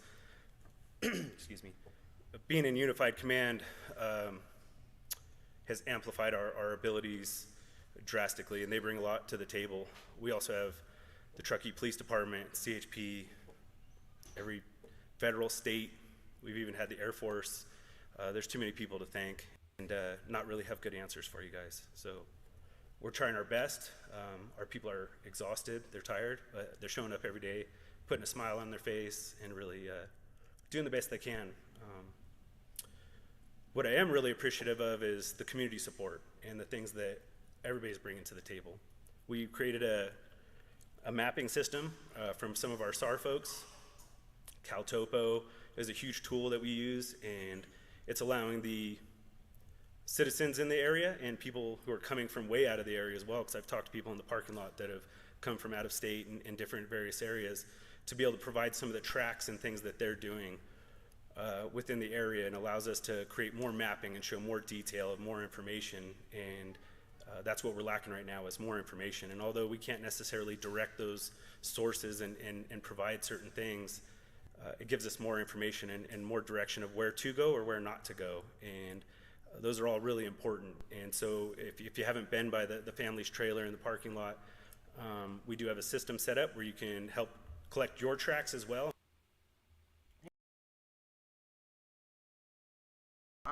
Bandana on her head. Where's everybody else? Where's And we can overlay those with the tracks that we've done, and that's a huge help. I've been on lots of searches where it's not us that finds somebody. Sometimes it's other people that are out in the community that come across something, and they're able to report it to us and help bring the family something, and hopefully something positive. And we are working extremely hard for that. I know from Sheriff Moon, I've talked to her, she's unable to even speak at the moment due to some laryngitis and things like that, and I told her I'd come up here and talk on her behalf. 100% invested in this, and she wants nothing but the best, and I know if she could come up here and talk, she'd be saying all the same things, probably a little more eloquently than I can. We have support from our district supervisors, our partners and friends, Truckee PD, CHP, everything that you can think of. I've worked with Cal OES numerous times, and they're putting no stops to the efforts and energies, as well as our CEO who has offered up resources and things like that to help assist with moving on. When I was in the parking lot yesterday, and I know I'm going long, so I apologize, I think it was yesterday, somebody came up and said they were nervous to come and talk to us, and they were uncomfortable. And I looked at them, I said, well why? I'm a person, you can come talk to me, and I understand the uniform thing. I have 2 kids, they're young. I'm a wrestling coach down in Grass Valley. I talk to kids all day long. I hang out with kids. I've had kids call me with problems and troubles and struggles outside of the law enforcement realm. I get that media has been pretty harsh on law enforcement. We feel greatly supported in Nevada County, and I know Placer County feels the same. The only thing I would say is I would encourage kids to come up, engage us, talk to us. You don't even have to talk about what's going on, but maybe that leads into something you might know, something you feel comfortable about. And just, I would encourage you to share and be forthcoming, because we need information. We're getting to the point where I don't know how to move forward without more information.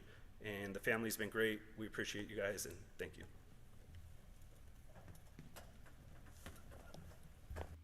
We have one mission, we have one team, and we have one cause. And we're not gonna stop. We're gonna keep going forward. We have a great working relationship with our partners, Truckee PD, CHP, FBI, Nevada County Sheriff's Office. I couldn't ask for a better group of people. We were gonna keep the pedal to the metal. And as I said yesterday to everybody that's out there, if you have to ask yourself the question, should you come forward with some information, you've already answered it. No piece of information is too small. It matters to us, it matters to the family, it matters to the cause. So with that, I close by saying, stay optimistic. Don't let it beat you. You gotta fight through it. We're fighting for you. You gotta stay optimistic. This community is great. Be with this family, have their back. Thank you. Too bad nobody had Kiely's back. Not one of you, We'd like to not now open one up of you people. the portion of this meeting to Q&A, and we will direct questions to the appropriate individual to answer. Yeah, I'll answer that. The question, just in case, I don't know if it's relating over the other forums, but was whether we're telling people to stay out of an area or anything like that. There have been times throughout the search, like the boat ramp, we asked people to stay out of and we shut it down for a while and things of that nature. We don't have anything that's shut down at this moment. We would do that from time to time if there's something that we're concerned about for evidentiary value. What I would caution people on that are civilian citizens and don't have training and don't know necessarily the types of things we're looking for and the types of things that could get damaged by it, I just caution people to be really careful. A footprint could become important. A tire track could become important. So the more foot traffic and things like that, we lose some of that. But at this point, I mean, honestly, we're looking for a You didn't close down the area. So you weren't worried about, protecting footprints or tire tracks or any of that shit. Or else you would have closed down that area. But you just said you did not. They closed down the boat ramp a couple of times, which we heard that was the cover up, right? When he slipped up and said cover up. a car. We're looking for Kiely, potentially a phone. I'm not telling anybody to stay out of any area or anything like that, but I just want people to just be careful and conscious of what they're walking into and seeing. So, just so we can understand, you have a two-part question. The first part is, what are we doing to search beyond this area, and why have we not yet issued an Amber Alert? I understand why the Amber Alert hasn't. Okay, I know. I just want to break it down. Okay. Sure, okay. In regards to where do you start searching, when you're in the search world, you have a area that you're going to search based on clues and object where something is. And in this case, we're really focused on the point last seen because that's the last point that we know. What you're really starting to focus on, and you heard Sergeant Hack talk about the expansion in the amount that goes on, you're starting to get into a thing where you're not really searching like that area. You're now traveling roads and looking for, like, say, the car. And there are tools out there that are looking for the car. Law enforcement has all been notified of the car. BOLOs have reached all over the place to be on the lookout for the car. We have people from the UK that are reporting on this case. I would say that if not the entire country, the entire world has had some tip on this case. The car is the easier target to locate, obviously, because it's larger, right? We would expect that we'd be able to find the car. Again, where I stood up here and apologized, I wish I could come and say that we found it.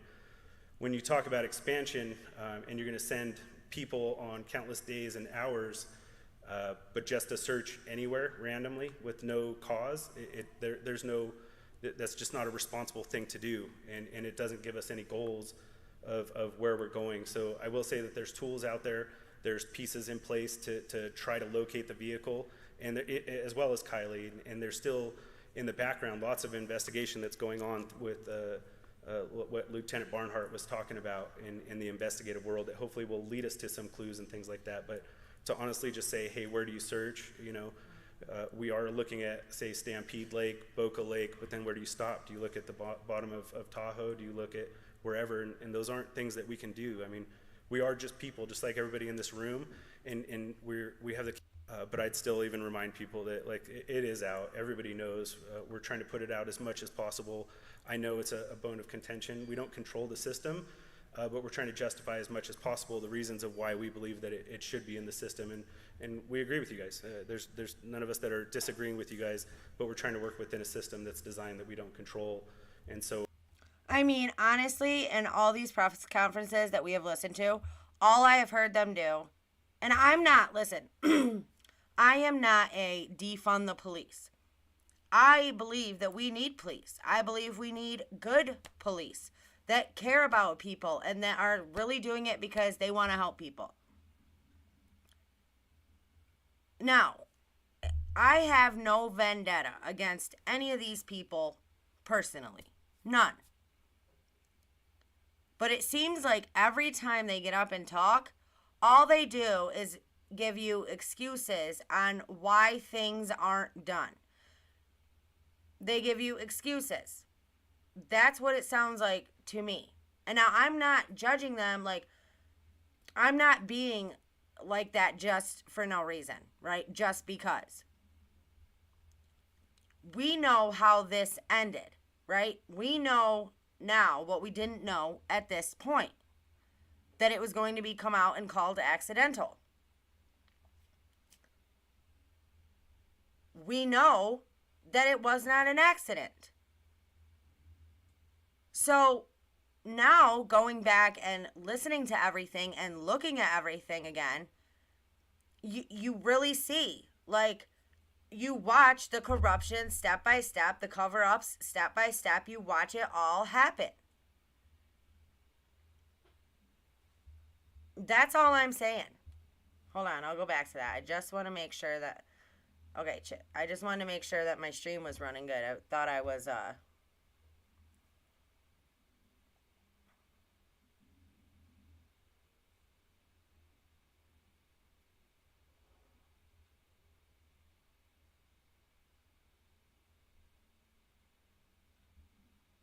okay.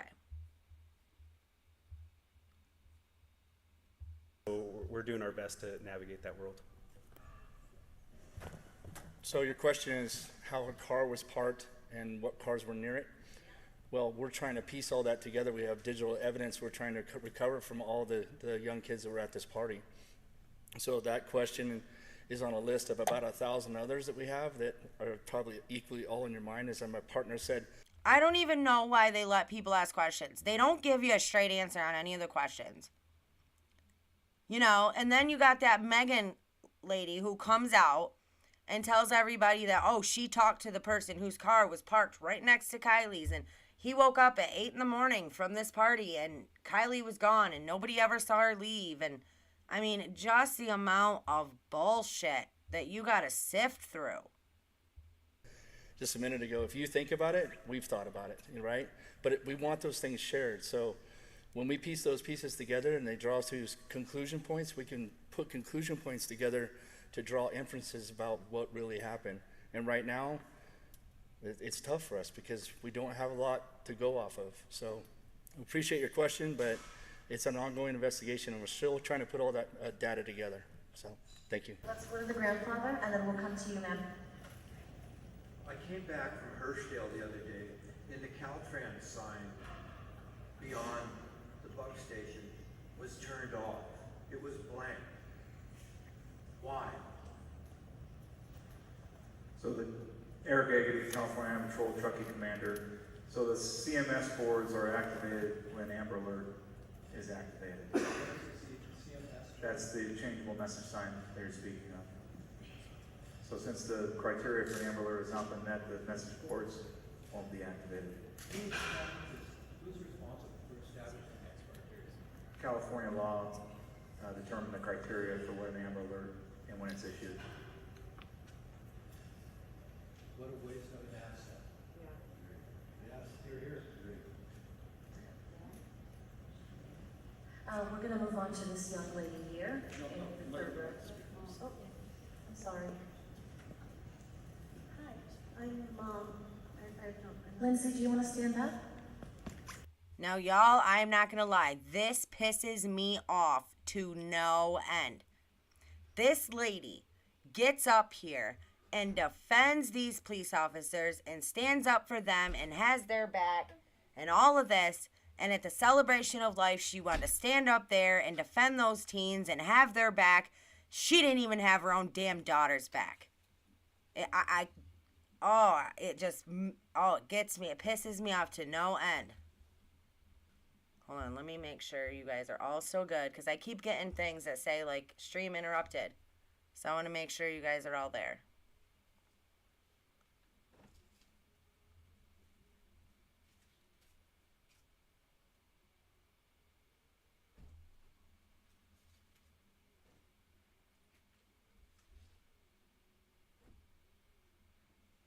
I'm getting some. Okay. I can watch some. All right, Dal.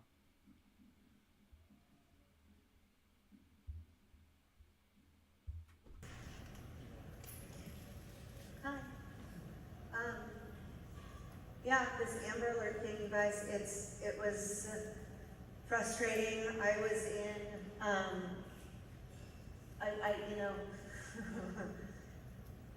I've seen these guys' faces a lot. We were in there, we were talking about the Amber Alert, we were talking about all of these things. There's nobody standing behind me right now that doesn't agree that the Amber Alert should have already been issued immediately.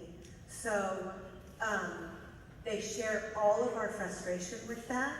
And so, I know that it's this point and it's this question, you know, and it doesn't seem right, and so many times in life, things just don't seem fair, and there's a lot right now that doesn't seem fair, but sticking on something that doesn't seem fair and continuing to just, you know, to not move forward isn't helpful either. So, at this point, what I'm thinking, you know, if we all feel this way and they feel this way, there may be other people who feel this way too, and so maybe we can use this opportunity to, rather than keep on asking these guys, you know, we can go to our state legislatures, we can do things that might be actually more helpful and more effective in changing that, even if it doesn't change it today, even if it doesn't change it tomorrow or for Kiely at all. Maybe it could change it, you know, for someone else, and that can be a positive effect too. But please understand that the lack of any new information, the lack of any movement forward with this case is not for a lack of... First of all, she says, so for any moving forward with this case, like it's not even her kid that we are talking about here. Like, has anybody else noticed that this woman has like no maternal connection to Kiely at all? It is crazy. I want to know what you guys think. Resources. It's not for a lack of want. It's not for a lack.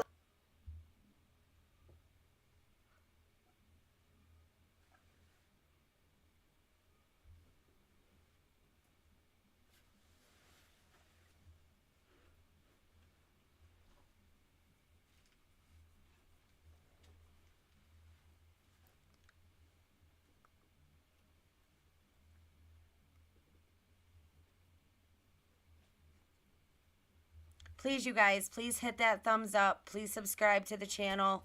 And please think about, if you can, becoming a member and joining the family. We're just trying to,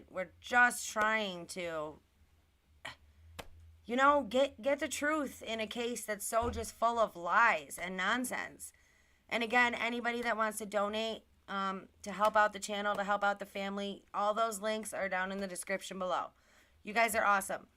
But I get it, not everybody can. But if you just hit that thumbs up and hit that subscribe, it's a free way to help out the channel. We love you guys. Okay.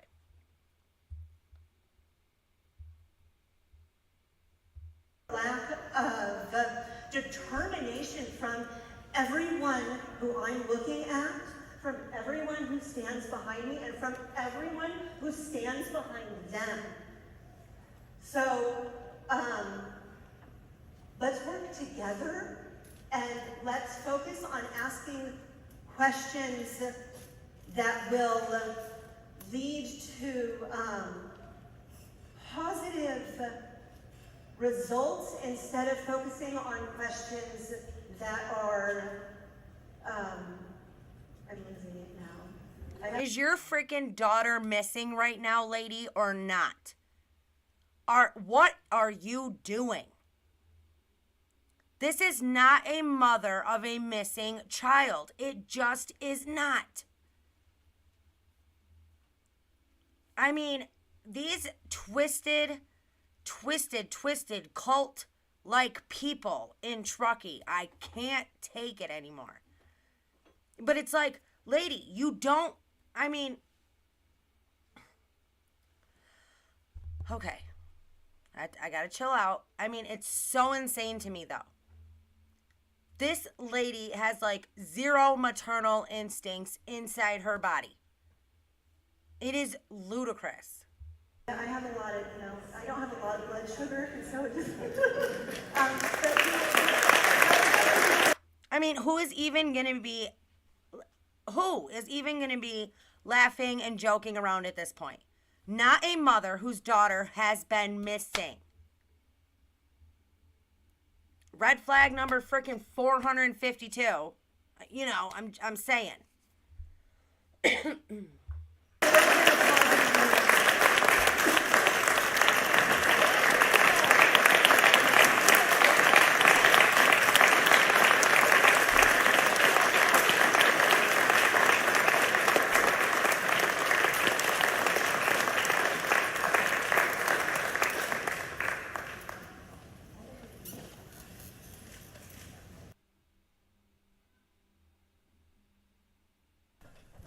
I think the most appropriate answer, sir, to answer your question is to start with your local representative and your board of supervisors and respectfully bring these issues forward to them and maybe see some advice from them as to how you would proceed in something like this. So I think that probably is your best bet.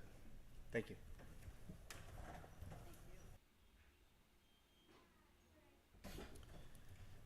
In search and rescue, we have numerous resources in relation to canine, and they all have a different typing. So we use different types of dogs for different situations. And thus far in our investigation, we've been using what are called area C2 dogs. And those are dogs that search an area for a person. And those are the type of dogs we have. We haven't been able to establish a trail to put a bloodhound on at this point.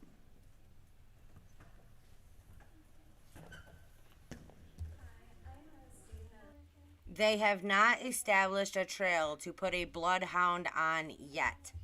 Seriously? Seriously. Was Kiely freaking there or not?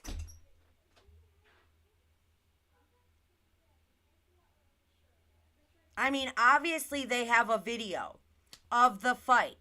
And again, I go back to Sammy's interview with American Dream Chaser, where this sneaky little snake was like, granted, I'll give it to you. Sometimes people get into fights about who won, but not this time.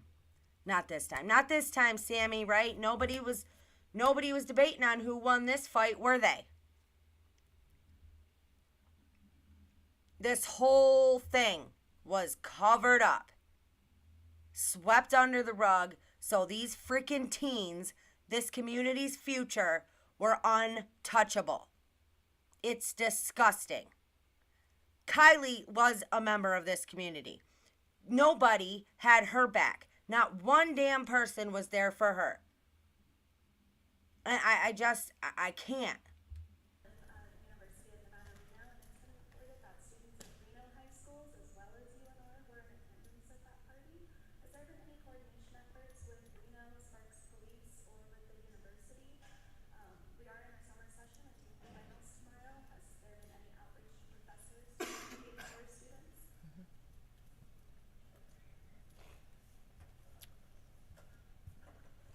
Can I say simply yes to all of the above? We have reached out to those law enforcement agencies and they've been working with us. Even in specific instances where we gain some information. Weird, you couldn't hear that question and they didn't put it up on the screen. This lead. So yes, we've been working with them. I hope that answers your question.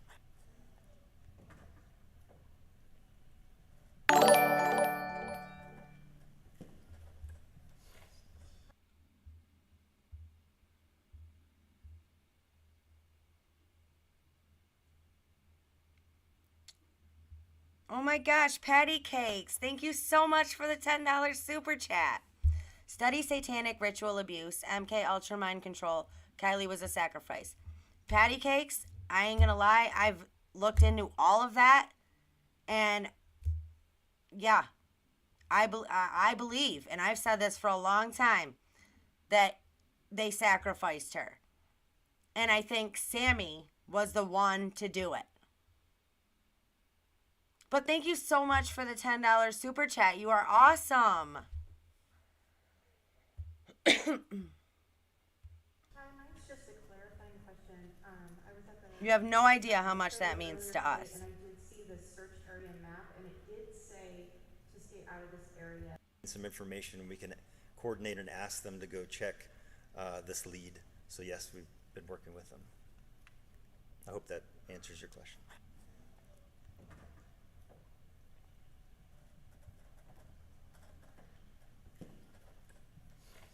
Hi, mine's just a clarifying question. I was at the trailer earlier today, and I did see the search area map, and it did Sammy, I can't stand that girl. So I'm just wanting to clarify based on what was on the map today, and is that going to be enforced tomorrow, just for people who just want to help? So initially we had communicated with the private search folks to some areas that we were determining were high likelihood for evidence. And our search and rescue volunteers go through extensive training on recognizing clues, protecting evidence, so that a small footprint or something that can be the single thing that... Protecting evidence? Then explain to me how we had all these searchers coming out and they were handing the stuff over to teenagers at a table. Any evidence that was found was handed over to teenagers. How are you preserving evidence?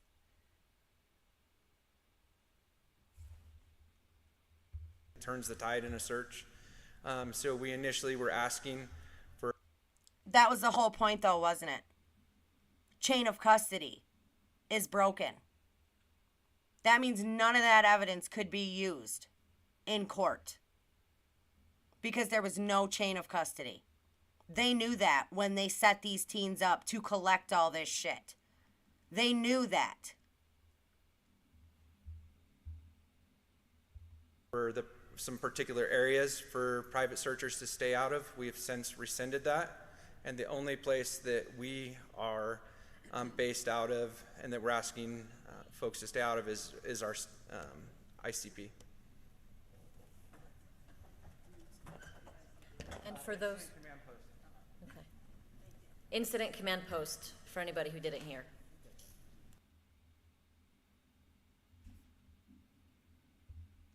What if our teenagers are afraid of being tracked if they call or send in photos or videos? Will they truly be anonymous? If you have to ask that question, you should be asking yourself, what the hell kind of children did you raise? What kind of people are you? A girl is dead. And you're worried about, will my kid get in Complex. trouble? They done already told you how many times that they weren't going to get these kids in trouble. These kids were not going to be in trouble. These kids were not being investigated. They told you that how many times?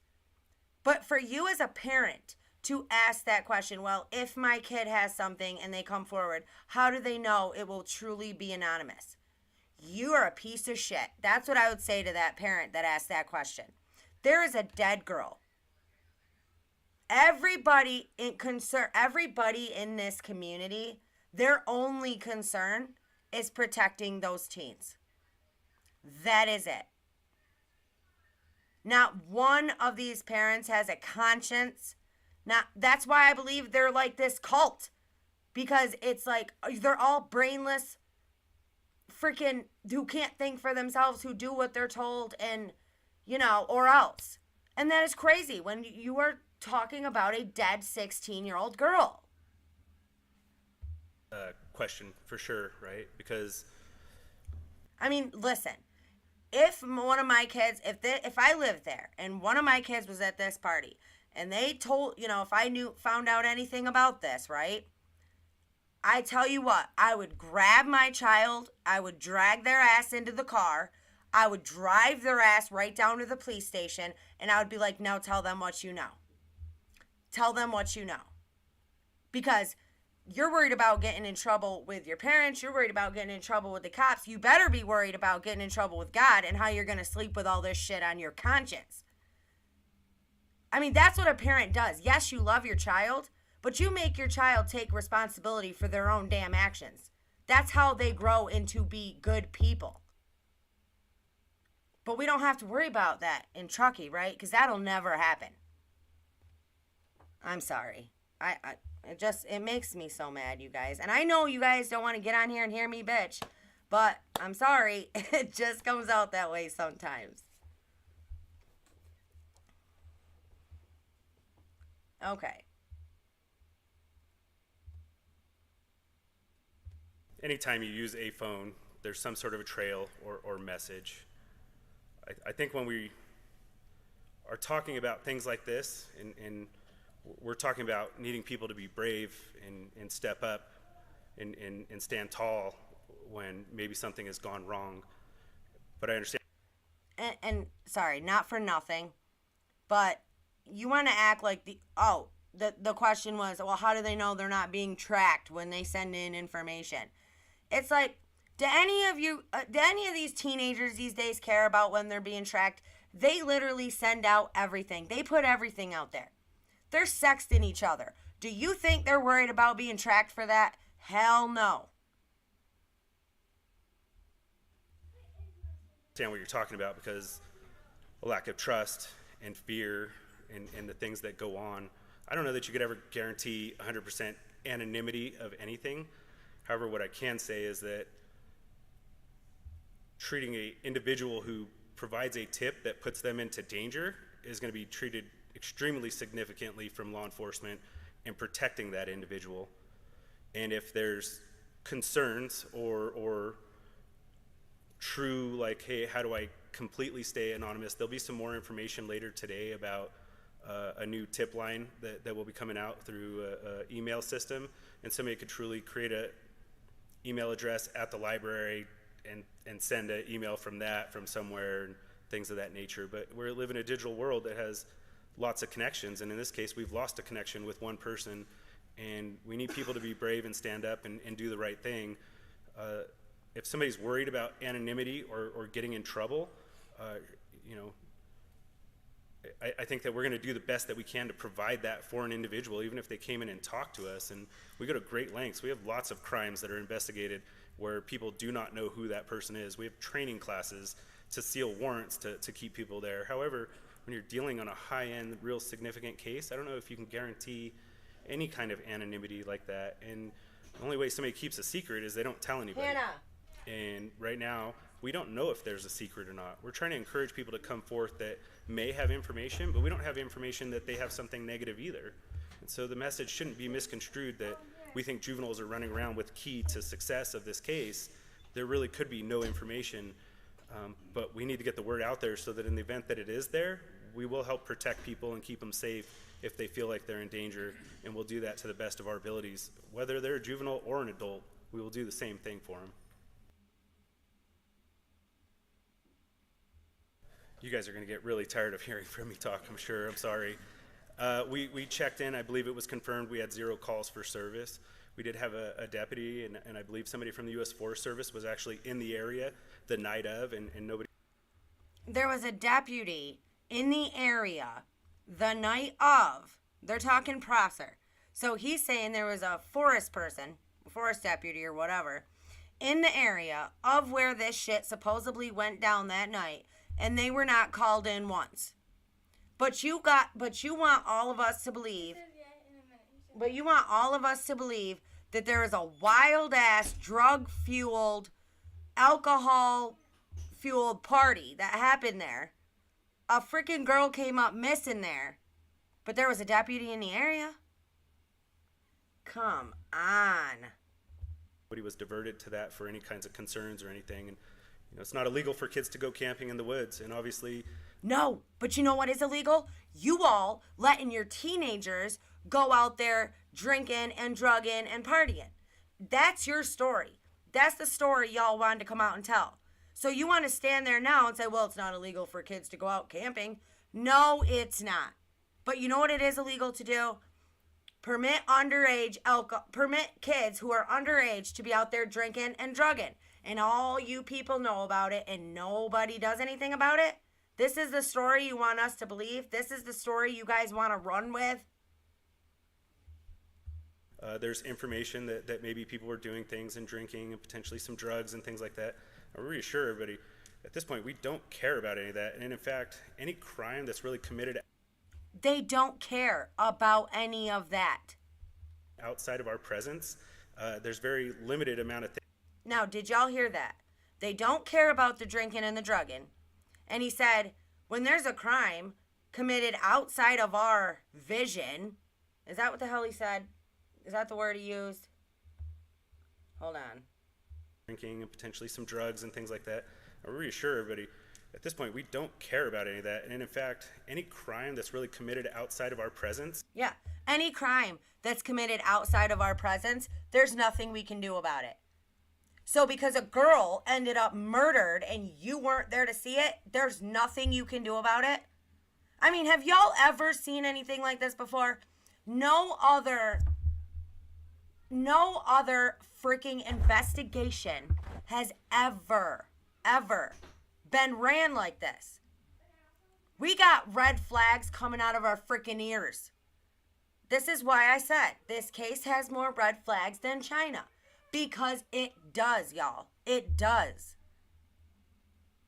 And we watched it all happen. And we watched it all play out. And now that we know they ruled it an accident, I don't even know what to say. Like, how is that even possible?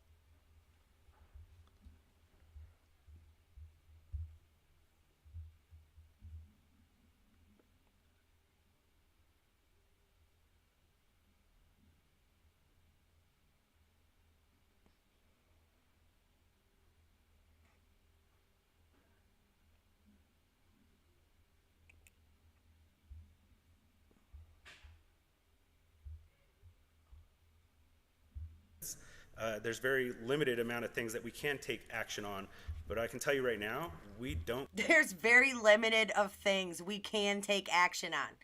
Why? Why? Because you got the Hembrex and all these other high-end up all these other high-end up people telling you how to do your job, telling you what you can and cannot look into. You got the Smiths up there telling you what you can and cannot look into. I mean, this is crazy, you guys. Don't care. We just want to find Kiely. So whatever you can provide, but we did not have any calls for service regarding it. So to answer about the tip line, I'm not sure about that. I know that the tips are flowing in. So if someone does come in with that concern, there are alternatives. I'm sorry, you guys. I got to run downstairs real quick. But I just wanted to pause it because I don't want to miss when her dad comes up here. So just give me a second. Please don't leave. I will be right back.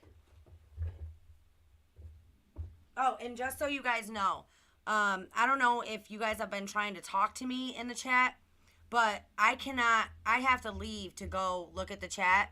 So, like when Patty Cakes sent in that $10 super chat, I knew it came in, so I was able to go read it. So I just wanted to let you guys know that. I'm not ignoring you for any reason.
Okay, I'm sorry. All right, I'm back. Chad's like, hurry up when you're making that shortcake. Okay, just want to make sure I didn't miss anything.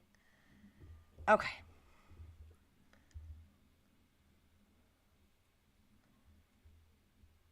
All right, so.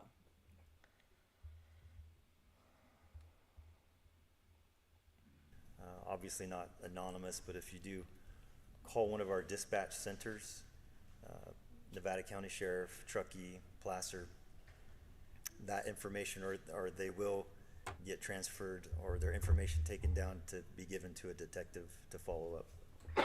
Hope that answers your question.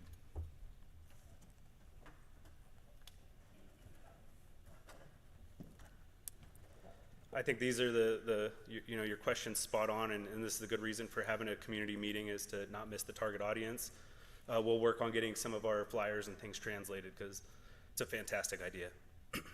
As far as INS, there's a huge criteria to report somebody to ICE, which is the Immigration Customs Services and whatnot.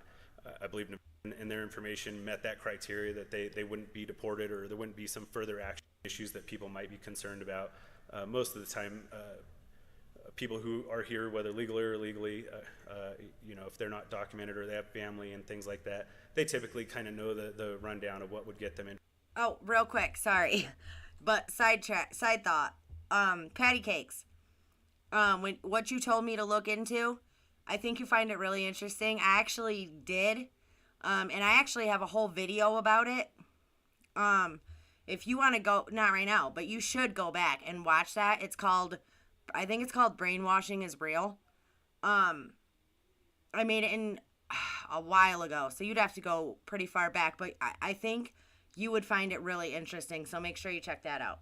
In trouble or not, or maybe they use a family friend that does have their papers and is squared away and doesn't have to, and that can be reported again anonymously through a third party, and they can always refuse to provide that information. And so I think there's strategies that maybe people can utilize that if they're really afraid. I had a lady yesterday come up to me and give me a third party information about an area to check. I wrote down the clue and the tip, and I get that. If you saw something really gruesome, then I get that. I just want to say we don't have a crime scene of something like that either. I don't want people, even if somebody calls up, yeah, we might have a phone number, but whatever, you can call from a store, you can call from a payphone. I mean, there's some drastic methods to take if you're really, truly afraid and need to be anonymous. I get that. If you saw something really gruesome, then I get that. No, why would you even say that? Why would you, if you if you didn't have any evidence of something like that, why would you say that at a community meeting? Why would you say, well, I mean, I get it. If you saw something really gruesome, you know, I'd understand that. But it's like, why would you say that? You know? That's what I say. It's very important because I believe that when people speak, there's always truth within their lies. I believe that. It comes out. That's just like a natural, that's like a natural thing, you know? And I believe it. I've seen it a lot. So, it's funny. It's odd. It's not funny, but it's odd that he chose those words. Gruesome. I just want to say we don't have a crime scene of something like that either. I don't want people to immediately go down that awful. Well, then even he realized, he was like, oh shit, why did I say that? So he had to say this. Role of humans and things like that. Somebody said it earlier, let's be positive and work towards a goal. If somebody knows something like that, I would sure hope that they would come forward. But we are looking for any and all clues, and including, you know, if people aren't documented being afraid, there's methods I think they could utilize, and we'll work on translating some of our flyers. I'd like to address real quick a comment that you made that I think is at the crux of this whole issue. When we become parents, right, we take on a lot of responsibility, and as kids get teenage years and phones now, there's a lot of complications that I didn't have to deal with when I was young. If your child tells you, or your kid tells you, look, I think I have something that not good, and there's also some things I might get in trouble for, that's risk. I would ask every parent to measure that to their loss right now, and put yourself in their shoes, and be courageous for them. Where'd Lindsay go? She just walked out. Oh, Patty Cakes. Thank you so much for the $10 super chat. We need to demand hold on, let me pull that up. We need to demand an independent investigation. For Satanists, it's an honor to sacrifice your child. I don't believe she died at the party. They have elaborate ceremonies. Yes, Patty Cakes, I am with you 100%. I am with you. That is so true. But the problem is now with demanding an independent investigation is there's no evidence. Everything's been returned to the parents already. There's no body. They cremated her before she even had her ceremony of life, if that's what you want to call it. The Satanist ritual, and y'all, Patty Cakes, that's exactly what I said. I was like, this is not a celebration of life. This is not a memorial. This is more like a cult-run ceremony. So yeah, I'm right there with you, Patty Cakes. And thank you so much for the super chats. You're awesome.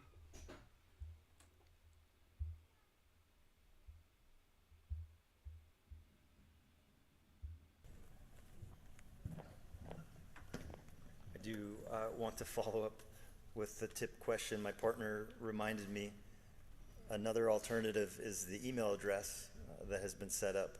So if someone isn't able to get through, the lines clogged, you can refer them to the email address.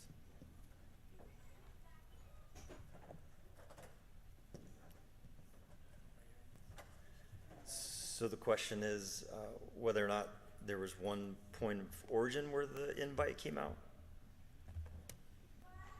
There was multiple invites, you know, via all means of media to this party. So yeah, to pinpoint one, it was multiple uses of media. Yes.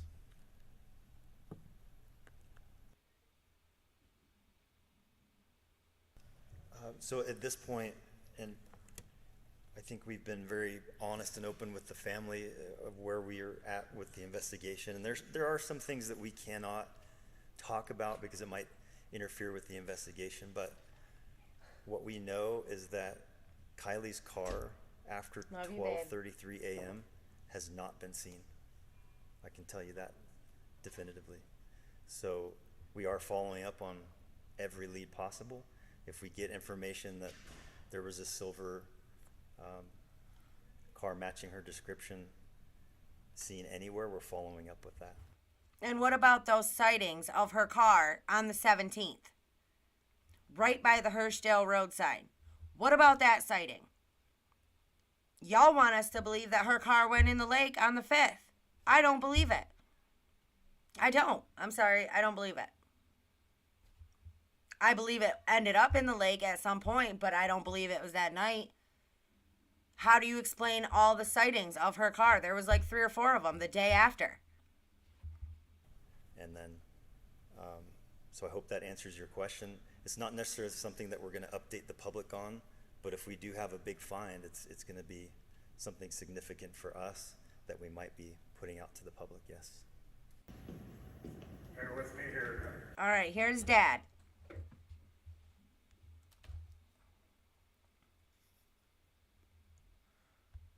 My name's Daniel Rodni, I'm Kiely's father. I'm running on fumes here, so bear with me here. Something dawned on me this morning that, you know, obviously our family has suffered immensely. I mean, I can't tell you what we're going. No, not for nothing, but he looks like he's been beat. Like, this is just killing him. What dawned on me this morning is Kiely is born and raised here. She is this community. She is your daughter too. You know, this is our community's daughter. She is no longer just our daughter. This is your kids. Even that, though, is weird. You know. These are the parties your kids are going to. Right. He's like, these are the party your kids are going to. This could be your child, right? We need answers, and you need answers, because when your kids become 16, where are they going to go? My daughter's a straight A student,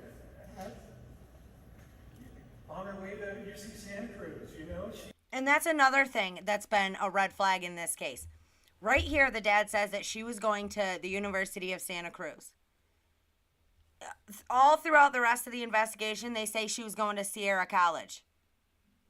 And so many facts here were like, I'm sorry, I'm not going to say facts. So many different things came out that nobody could keep their stuff straight, I think. And I don't mean the dad. I would love to talk to her father. I would love to talk to him because I think he knows that this was foul play. But I also think that he knows, like, he's on the outside. I think that he knows that what this community did to her, what they did to her. I believe he knows that. That's why he's not all over the news and going all to different media outlets, and why he's not going up against these people. In his heart, though, I think he knows exactly what happened to his... I mean, not that he knows what happened to her. I'm saying I think he knows that the community did this to her. This cult did this to her. At 16, she's 16 going to college, you know? This is Tahoe, this isn't supposed to happen here, you know? We need answers, you know, remember, Kiely is your child too, so please, anything, please, we need you.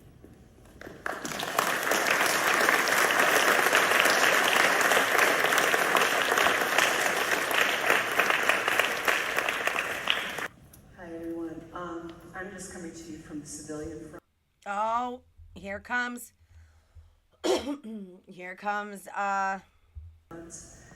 you know who. The team Kiely that's been working over there at the base camp since Sunday. Thank you everyone for all the work that you've been doing and all your volunteer services. Thank you all. Thank you.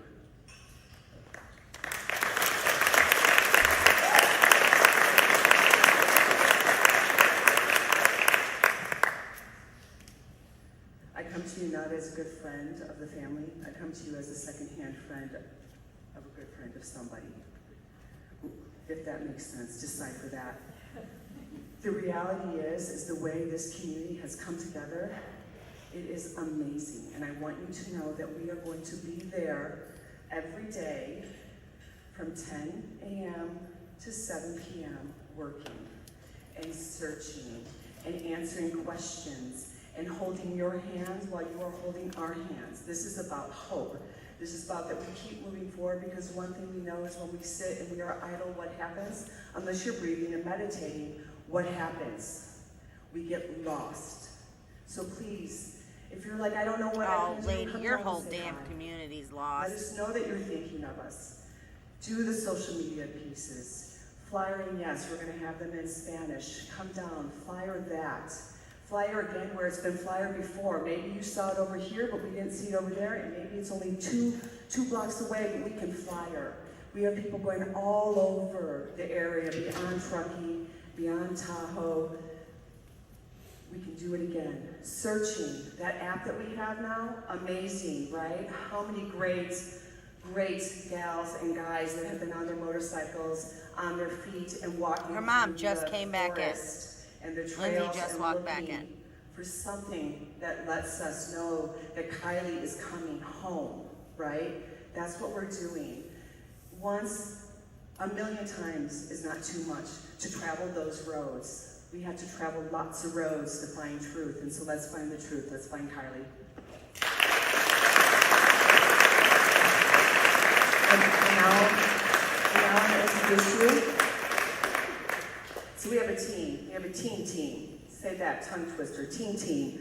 There are 5 significant teams that have been working on this case. They have been doing the social media. They have been the powerhouse. You guys, I can't take it. That is not a mother. That is not a mother of a missing daughter. That is not a grieving mother. You're hugging up on the girl who claims that she was the last person to talk to your daughter, who admitted to drinking with her and taking shots and doing whatever else. She's also the girl who claimed that your daughter was so wasted she couldn't get a ride home from her, so she left her there by herself. What kind of mother is going to be hugging up on her? Let me tell you that if that was my child, that chick would be nowhere in that building. For sure. That is not a mother of a missing daughter. It just is not. Any mother with any kind of connection to their child would not be like that with Samantha. It's so sickening. Let me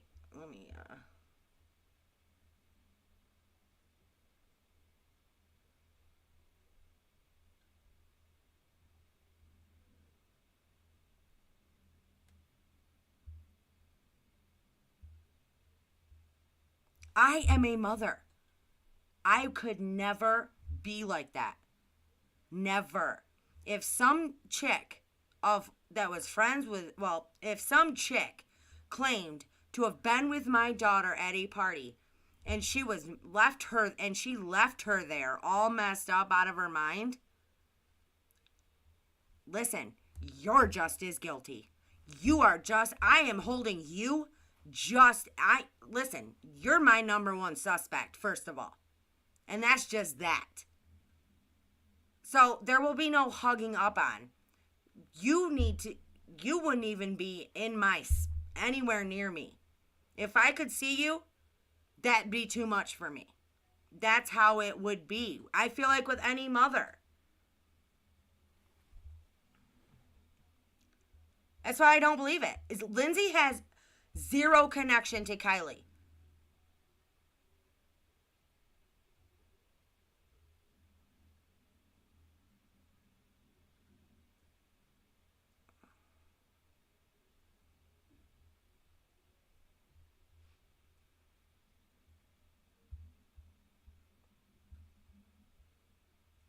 causes of what we're doing. We also have an adult team, so let's not think that we are leaving our teens on their own to be able to figure out how we find Kiely. We are all here, we are all working, right? So Kylie's gonna share. Lindsay's like, I'd love to know what she whispered in her ear. Like, come on, we're almost there. We're almost there. We almost got it, You and your cult, sick, these people are sick. These people are sick. What is happening next for the team? That is weird, right? That's not just me. That is way too affectionate. For tomorrow night. So, hi. Here, give me a second. As she said, I'm Sammy. I am one of the leaders of the team. Yeah, it's a tongue twister, yes. We have had a great output. Yeah, yesterday when we had the Tahoe Teen to Teen. What a teen to teen talk is no parents, no media, no cops, no adults. It's just kids talking to kids. Your kids have best friends that are their ages. Your kids are comfortable talking to their friends. And hopefully what we're trying to do is that they can come to us and they can talk to us. They can tell us what they saw. They don't have to have the pressure of these cops. They don't have the pressure of the adults. They don't have the pressure of everything else that's going on. Something else could be going on in their life, but what's important is that they know that we are there to talk. We're not trying to get them in trouble. We're not trying to tell their parents on them or get them grounded or have the police on them. We can do completely anonymous tips. Everything helps. We've had a lot of kids. Isn't that sickening? We're not trying to get your kids grounded. It's like, really? Really? Say that, oh, I already gave out my witness statement. That's great. These are one-on-one interviews though. These can spark anything in your mind that you might remember. And these are crucial, and we have so much more evidence, many more things to work on based off of just our one in Tahoe yesterday. And what I'm here to talk about is that tomorrow, which will be August 11th, I believe, we will be holding one in Incline. I want to make this clear that this is open to anybody that may have not gone to one yet. And you are welcome to come to Teen to Teens. Here at the Rec Center, we have everything set. Like, we can do Teen to Teens at any time. If you need me to drive out at 3 a.m. in the morning to meet you, I will.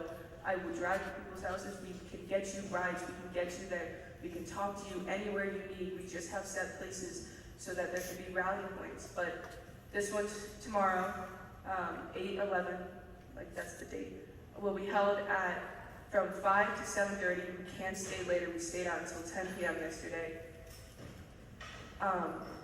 at Incline High School.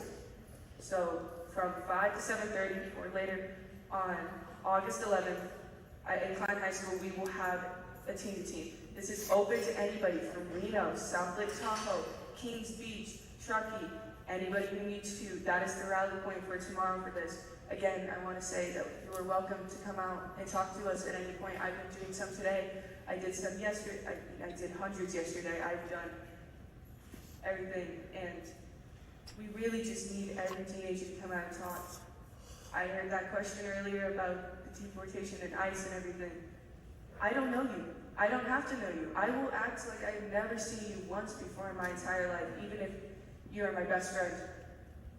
I will act like this is the first time. Really? Really? Even if I've never seen you before, even if I don't know you.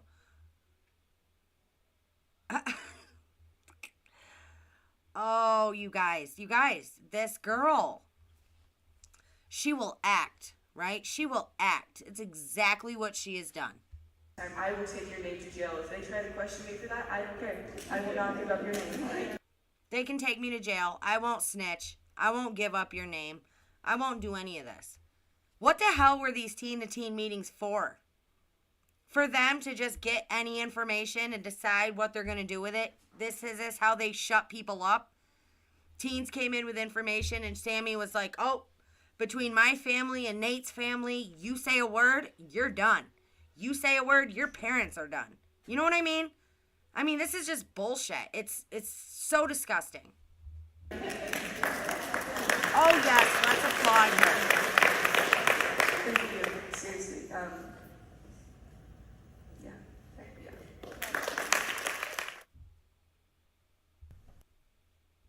Y'all see when I mean, I can't even take it anymore.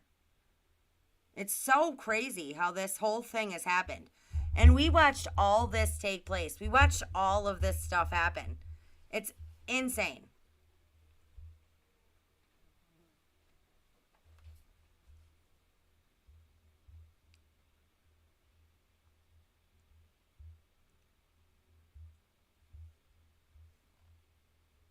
Kentucky came together today to celebrate the life of Kiely Rodni. The 16-year-old's death grabbed the attention of the country as law enforcement and volunteers searched for her after she disappeared from a party in early August. KCRA 3's Michelle Bandura talked with Kiely's mother today, who says the community's love is providing her some comfort. On a quiet hillside in Truckee, there's music. And memories of Kiely Rodni. I feel her everywhere. Family and friends say they feel the teen's presence. She's not just with me, she's with all of us. And so for her to be here with all of us, yeah, she's showing up. Kiely's mother says she wanted and needed to share her daughter's celebration of life with the community. I'm standing because they're holding me up. Searchers found the 16-year-old's body inside her car submerged in Prosser Lake August 21st, 2 weeks after she was last seen at a party held nearby at the popular Prosser family campground. Kiely's mother says she is at peace, but doesn't call the celebration of life closure. There's no finish line. There's no, ending. So this mother keeps moving while she mourns and asks the community to pray by writing thoughtful notes on colorful prayer flags, now strung throughout the park. The wind comes and it just gathers the prayers and brings them up into the heavens. As family and friends remember how Kiely lived, investigators want to know how and why she died. Now, they haven't said whether her death was an accident or was suspicious. The Nevada County Sheriff's Office is waiting on toxicology and autopsy results, which should come back in a few weeks. And the California Highway Patrol is trying to figure out how her car ended up in the lake. In Truckee, Michelle Bandura, KCRA 3 News. Kiely's mother also had a message to people commenting about her daughter's death on social media. She asked people to do something kind in the name of Kiely and let her friends and family heal during this difficult time. Oh yes, we know, don't we?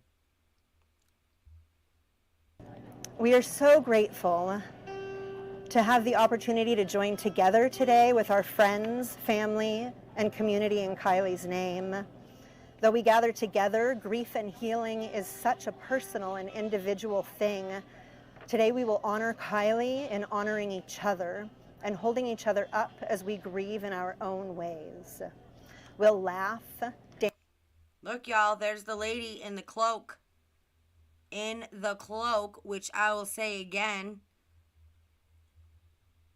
Cloak. Dance, share stories, songs, and poetry. Or maybe we'll cry in a corner or at the podium. Maybe we'll cry in a corner and then she laughs about it. Does anybody see any grief in this woman's eyes for a mother who just lost their daughter? Whose daughter was just pulled out of a freaking lake? It's all okay. We'll remember and we'll create new memories as we all learn how to move forward in a world where we miss her. We are so blessed to be able to miss her together and to walk together into tomorrow. The way that she has brought everyone together, even in death, is a legacy that I will cherish forever. I'm hearing stories about people wanting to be nicer to each other in her memory. Kiely's dear friend recently told her mom that before all of this happened, she thought the word community had no real meaning, that it didn't really exist. But after Kiely went missing, the way our community showed up in full force showed her that it in fact is so very real and so, so powerful.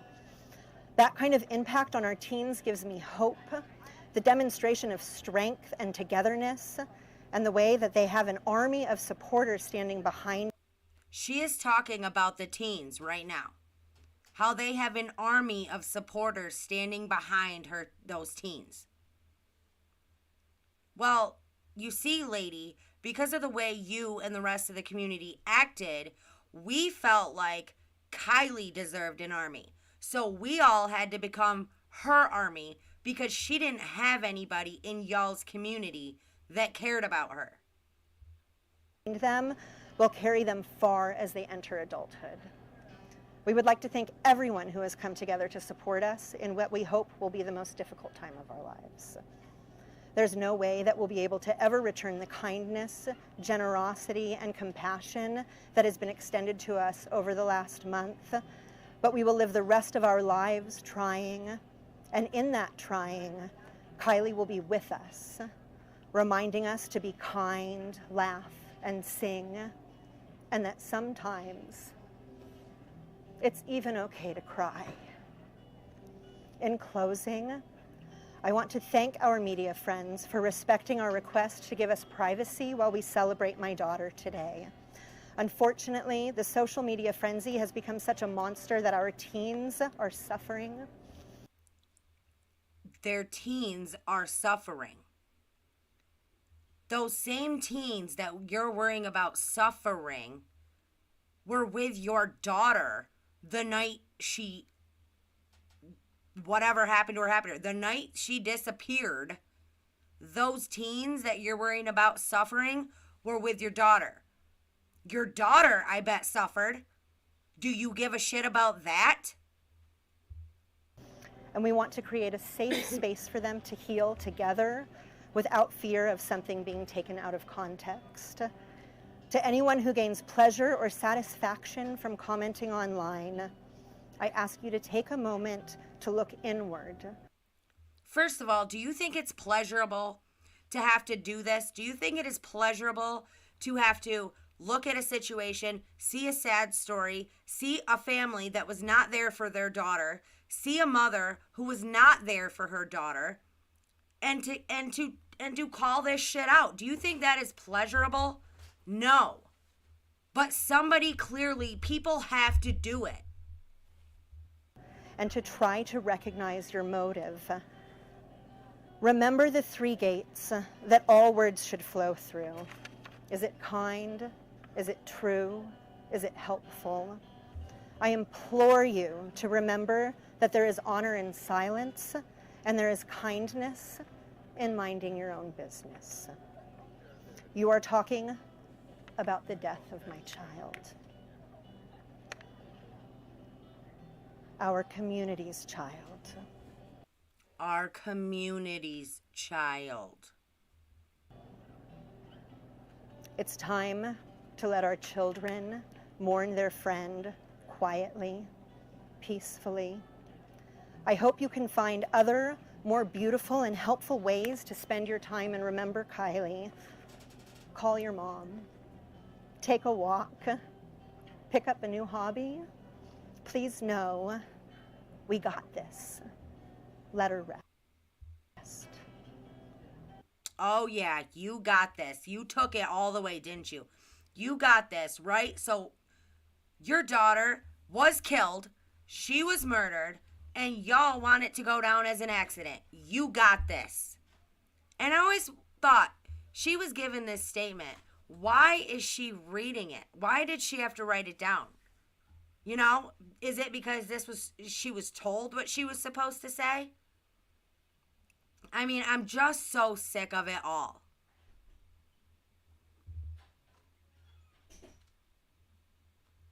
No, you didn't have shit.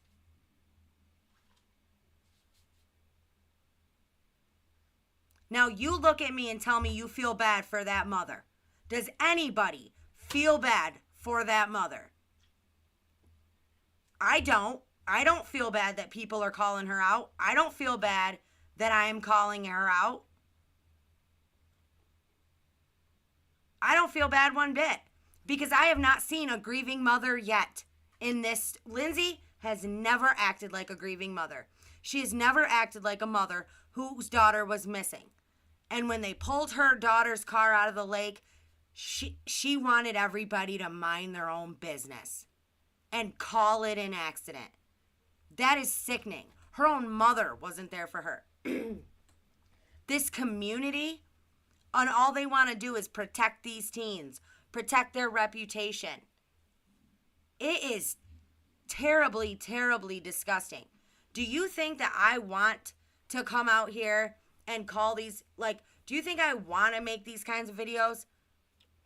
Do you think I think it's fun to come out here and, you know, watch this whole story unfold, this terrible, terrible story, and to go after these people?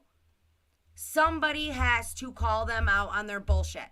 Somebody has to, or it continues to happen. That's how the world works. If people keep getting away with cover-ups and corruption, they will continue to do that. Cover up and corrupt. That is until that shit is exposed. And I believe in my heart that that is what Kiely did. With Kiely's death, she exposed Truckee. So we could all look in and see there and expose that darkness for what it really is. When she died, when her death happened, and this case came to us as it did, she was opening the door to exposing all their secrets and all their shit and all their cover-ups and all of their corruption. She did that with her death. So something came out of her death. She did that. The least we could do is take what she gave us and exploit it, because she can't do that. It is time to stand up for what is right. It is time to stop being brainwashed sheeple. And if you see something or you hear something that is wrong and you know it's wrong, then stand the hell up and say something about it, because that is how you inflict positive change. That is how you do that. Everybody just wanting to stick their heads in the sand, call this an accident, and let it move on. You're part of the problem, because you're not fixing the problem. You're just putting a Band-Aid on it until the next one happens. Truckee and this whole community needs to be exposed for what it is. That is how you take shit and get rid of it. That is how you get it gone. You guys know what I'm saying? All right. Now, thank you guys for being here, and thank you for looking at this again. And I will continue to look at this and to call people out on their shit. And that's just what I do. So I appreciate those of you that appreciate that. I will never be one of those channels. Me and Chad were talking about this. There's a lot of people out there that have no problem making shit up and putting it out there.